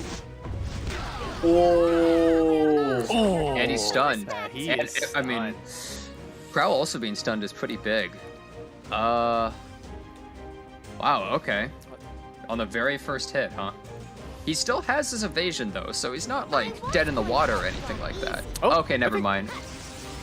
Well, never mind then. Looks like this Remnant Violet's having a bit of technical issues right now. Technical issues, yes. He's kind of taking a free beating right now. This pick isn't really working out so hot. It seems like only Hui is allowed to pick Remnant Violet all the time.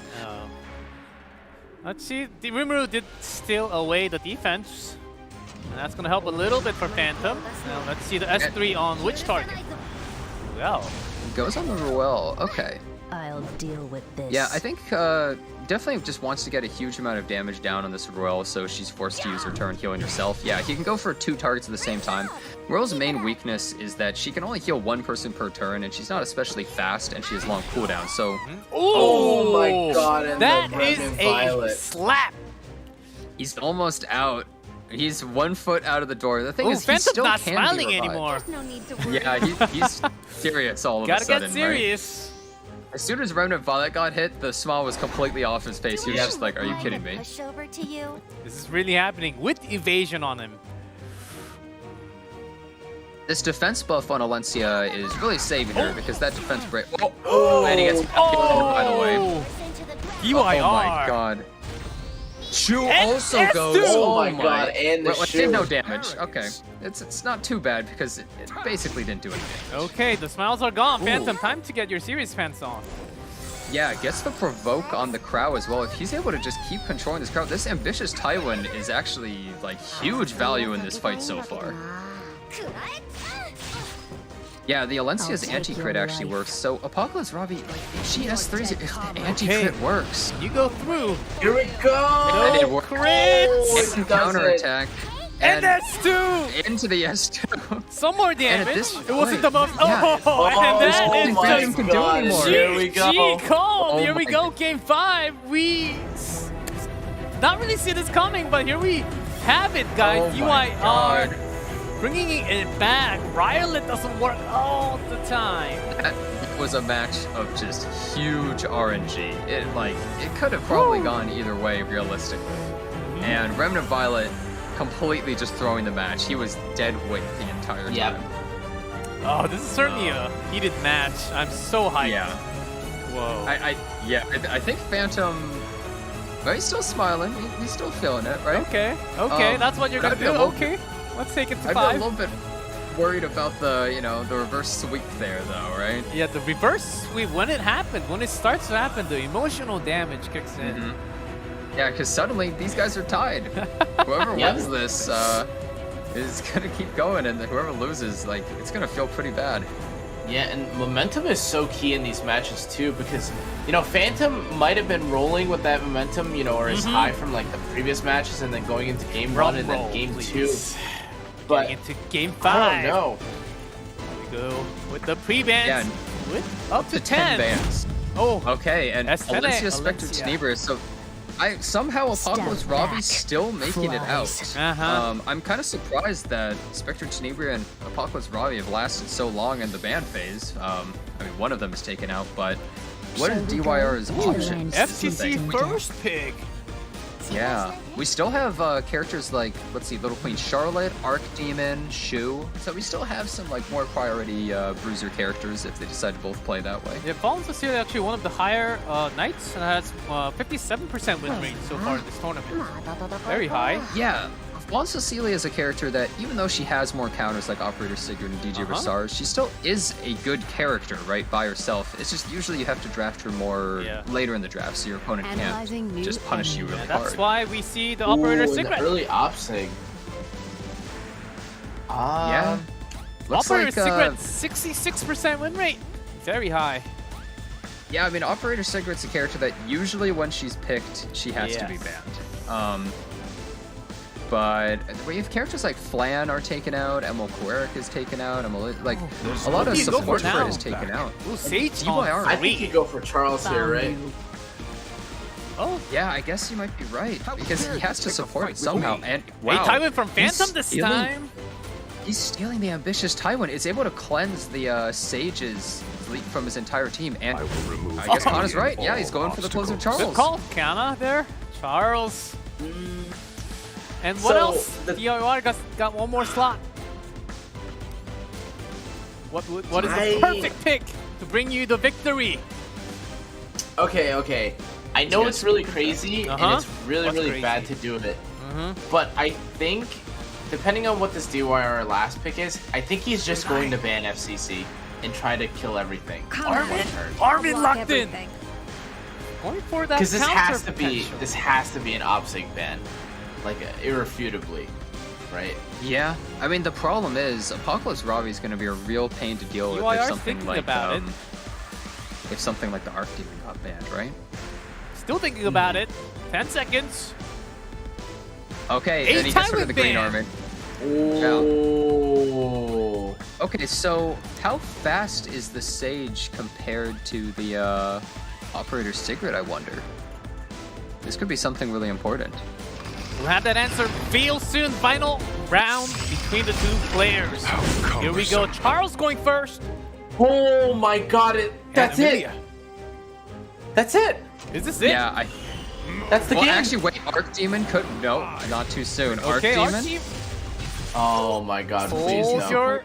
Okay, and that's it. Didn't. I was holding a little too much. Yeah. Oh my god! Oh my god, wait. I thought it, wait. That it wasn't actually going to kill. Sorry. Yeah, let's settle down. Mercedes gone. I thought it didn't kill. And That's it. At that's that point, the end of the there's just story, nothing is he it? can do. Phantom taking out DYR. I'll overwhelm you. What else can we? Yeah. What else can we expect? There's not much, right? Is this? Yeah. Can He had to YR ban go? that operator's Okay. cigarette. He had no choice. But Banning Yeah, eight either Phantom. that or the attack buff, right? Phantom did a really good job there with his draft. And I think DYR, if he had banned operator cigarette, could Ambitious Reamer's Tywin still have damage. locked his team down? I wonder. 21k. Yeah. Yeah, now DYR. Oh, it says GG called their Phantom. Let's move into the next day. We'll be going against the loser of Jinte versus Yunduan.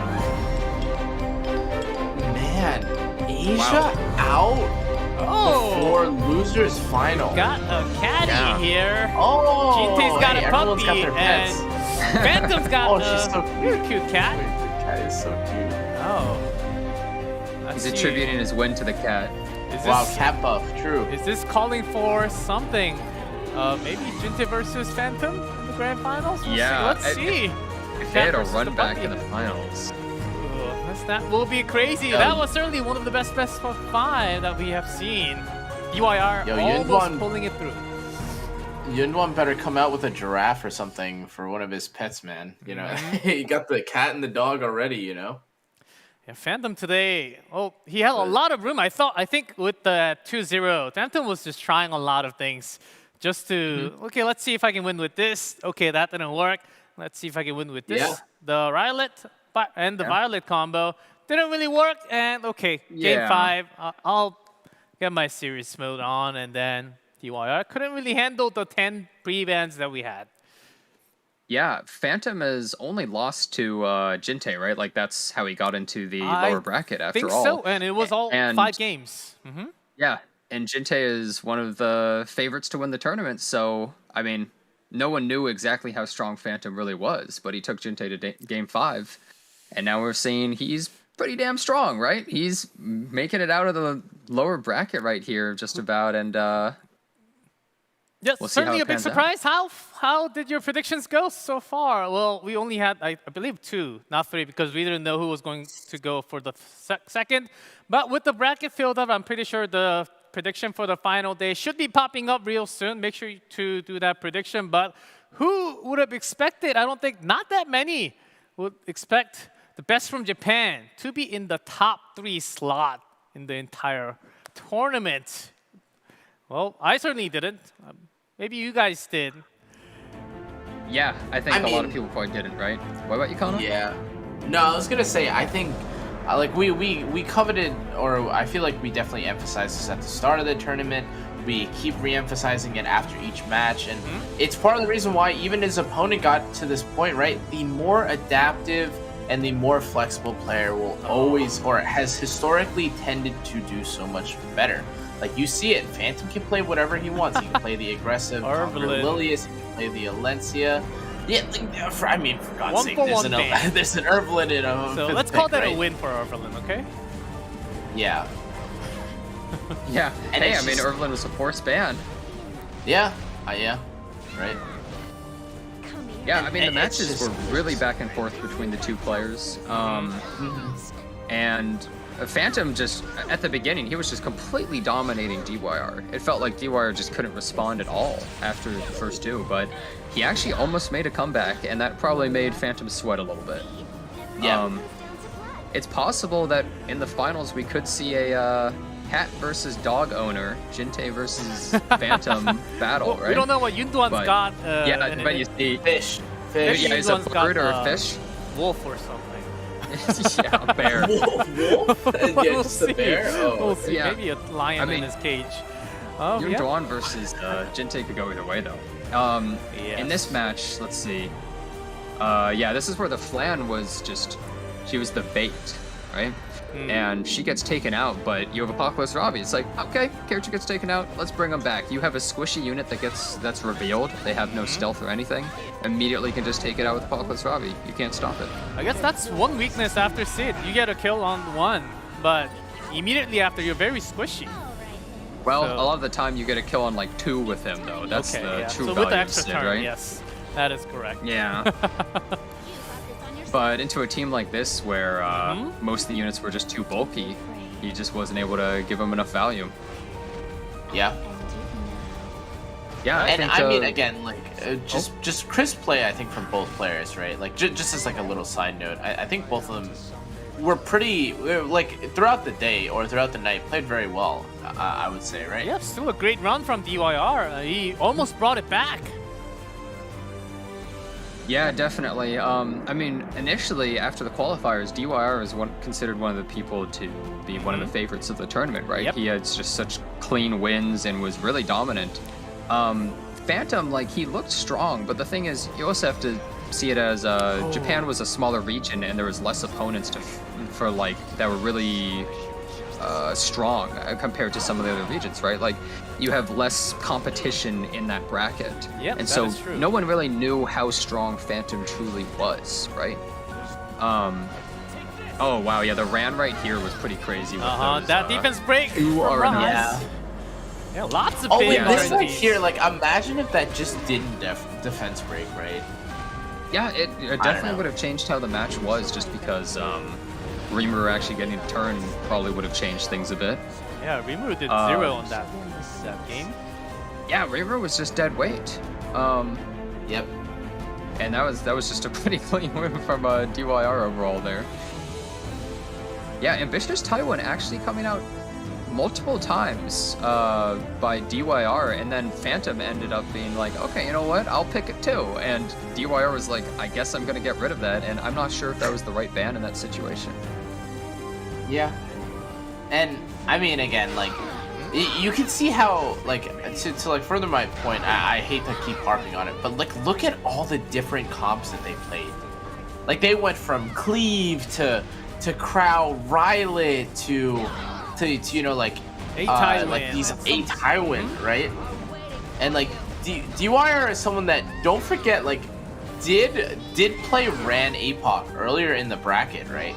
Not in maybe this bracket, but in his Asia server bracket. So I think it just goes to show, right? Like this guy is a real deal, right? And obviously, like, he did end up falling to Phantom in 5, but I mean, there's not much to say about the last game, right? I think he was kind of just banking on the fact that his Amelia would be faster, or something else, right? Like maybe like being able to push up FCC with like and like knock things out of like Guiding Light and all that. Like any of these shenanigans, basically, that could, I guess, secure him a win. But here was the final moment, game, right? Like Charles off Sig. GG. Yeah, Operator Sigrid, you can't fight that. Usually when she's picked, it means you have to get rid of it or you lose at least one person minimum, right? And he only had one character that could possibly carry him in the match. Like, it just instantly got rid of it. Operator Sigrid is terrifying, and he picked Fawn Cecilia so early on that it almost felt inevitable for him to be punished by either Operator Sigrid or DJ Basar. That was it for our last best of 5. Now we do have one winning up going into that losers final. The bottom final, Phantom will be going against the loser of the winners finals that we will have first. Jinte versus Junduan. The winner will be going directly into that grand finals. The loser just drop into that losers final, the slot right here against Phantom. All best of 5. Tomorrow we will have the grand finals all in one day. So very exciting to see that Phantom climbed all the way through the bottom bracket, and 2 global heroes, basically. Heroes, Jinte, Yunduan still sending all the way up there. Let's see who wins that match. Very important match. I think tomorrow should be, and I'm pretty sure it's going to be the best day of the tournament. Yeah, for sure. I agree. Oh, tomorrow is definitely going to be a pretty exciting day, I would say. And also, pick up that DN emote. Make sure you get that one. Oh yes, tomorrow you have it's the a good DN emote. Make sure you connect your account so you get that emote. Looks pretty cool. And of course, you've seen the tournament tree. Wow, we are towards the end. And we have these matchups. I'm pretty sure we'll have that matchup that we just explained to you guys. We'll have the winners matchup first, and then we'll have the loser going against Phantom, and then all the way into the grand finals. Oh, best of 5. Very exciting. It's been a pretty wild ride of maybe up to 5 or 6 weeks with you two, Janakana. Let's see. Why don't we make the prediction already? I did not ask you the question beforehand. Who do you think is going to take it now? You do have 33% of getting it right, down to the top 3. Who do you think is going to take this? You go first, Kana. I think I know. Phantom. Putting you on the spot. Okay, Phantom. Okay. Phantom. I'm gonna say he's Phantom. gonna make the hero run out of the losers bracket. He's You hot. too? He's hot. He's hot. He's hot right now. It's like that, huh? Okay. Yeah. What about you, Jenna? Okay, You got some time. relax. You know what I mean. Okay. The thing is, it's so hard to tell between the players. It I is. do feel like it would either be Jinte or Yunduan, but I think I'm putting my vote on Yunduan. I mean, the guy hasn't lost yet.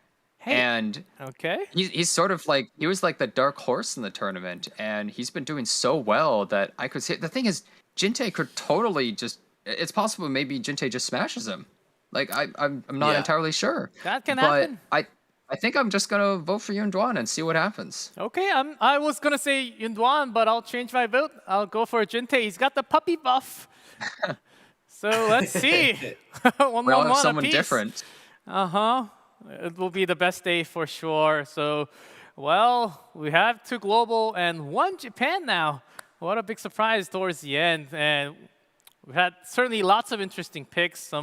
Finally, we had some A-Robbie ban. Maybe that will happen again tomorrow. We'll see, because that A-Robbie, once that was banned in the pre-ban, the draft went all over the place. Suddenly people had to pick, Yeah, suddenly it seemed like one of their screws just fell out, and then both of them didn't really know what to do. Maybe that's can be a winning factor into tomorrow's championship. Who knows? Yeah, you don't have a character that can just instantly solo somebody's entire team. So, it's a pretty good ban sometimes. Yeah, it did happen a lot. Not just today, all the days since the qualifiers. So I think that might actually be something if you're Yunduan, Jinte, or Phantom thinking about tomorrow's matches. Well, I hope you guys are all enjoying the collaboration and everything. Of course, those characters are not allowed, along with Moon Bunny. That's the reason why we did not see her today and throughout the tournament. But of course, you can always enjoy that in your RTA. And a lot of cool things are happening at Epic 7, not just the music player. And I'm pretty sure your mailbox is full of energy this week. I had so much time burning through that energy. It was just so much. I loved it. With 12-hour blessing, just went through the hunt, through the spirit. I'm pretty sure you guys did exactly the same. And tomorrow, make sure to link your account because that emote is happening. And also, I believe tomorrow's the unknown slate. That's one thing you certainly do not want to miss. That doesn't really happen often. I believe you have to log in within the 24 hours since the beginning of tomorrow's stream.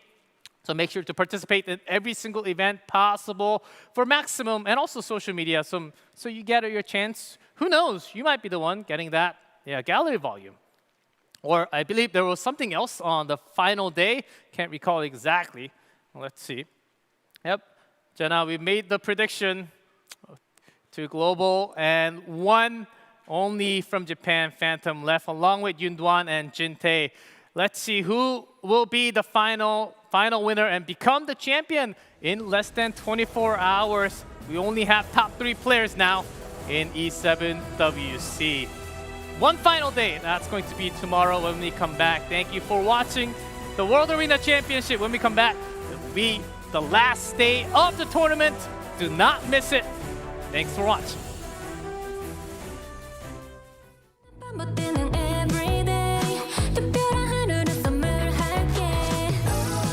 You're just my beautiful light.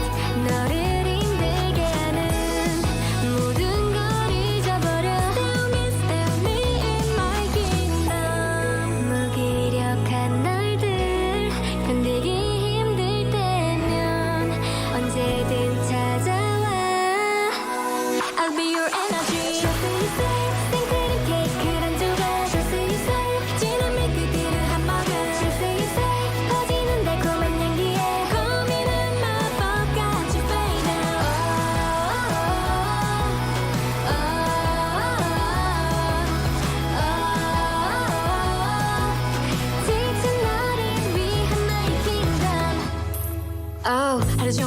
넌 진정 everything's messed up 그림 없는 잔소리에 사고 먼지 파트너 지치고 힘들어 관두고 싶을 땐 언제나 여기 있으리리 생각해 You're just my beautiful light 너를 만나고 싶어 오늘도 내일도 난 Stay me in my kingdom 네 안에 모든 거 강해질 수 있어 언제든 너에게 I'll be your energy. I'll say the same thing.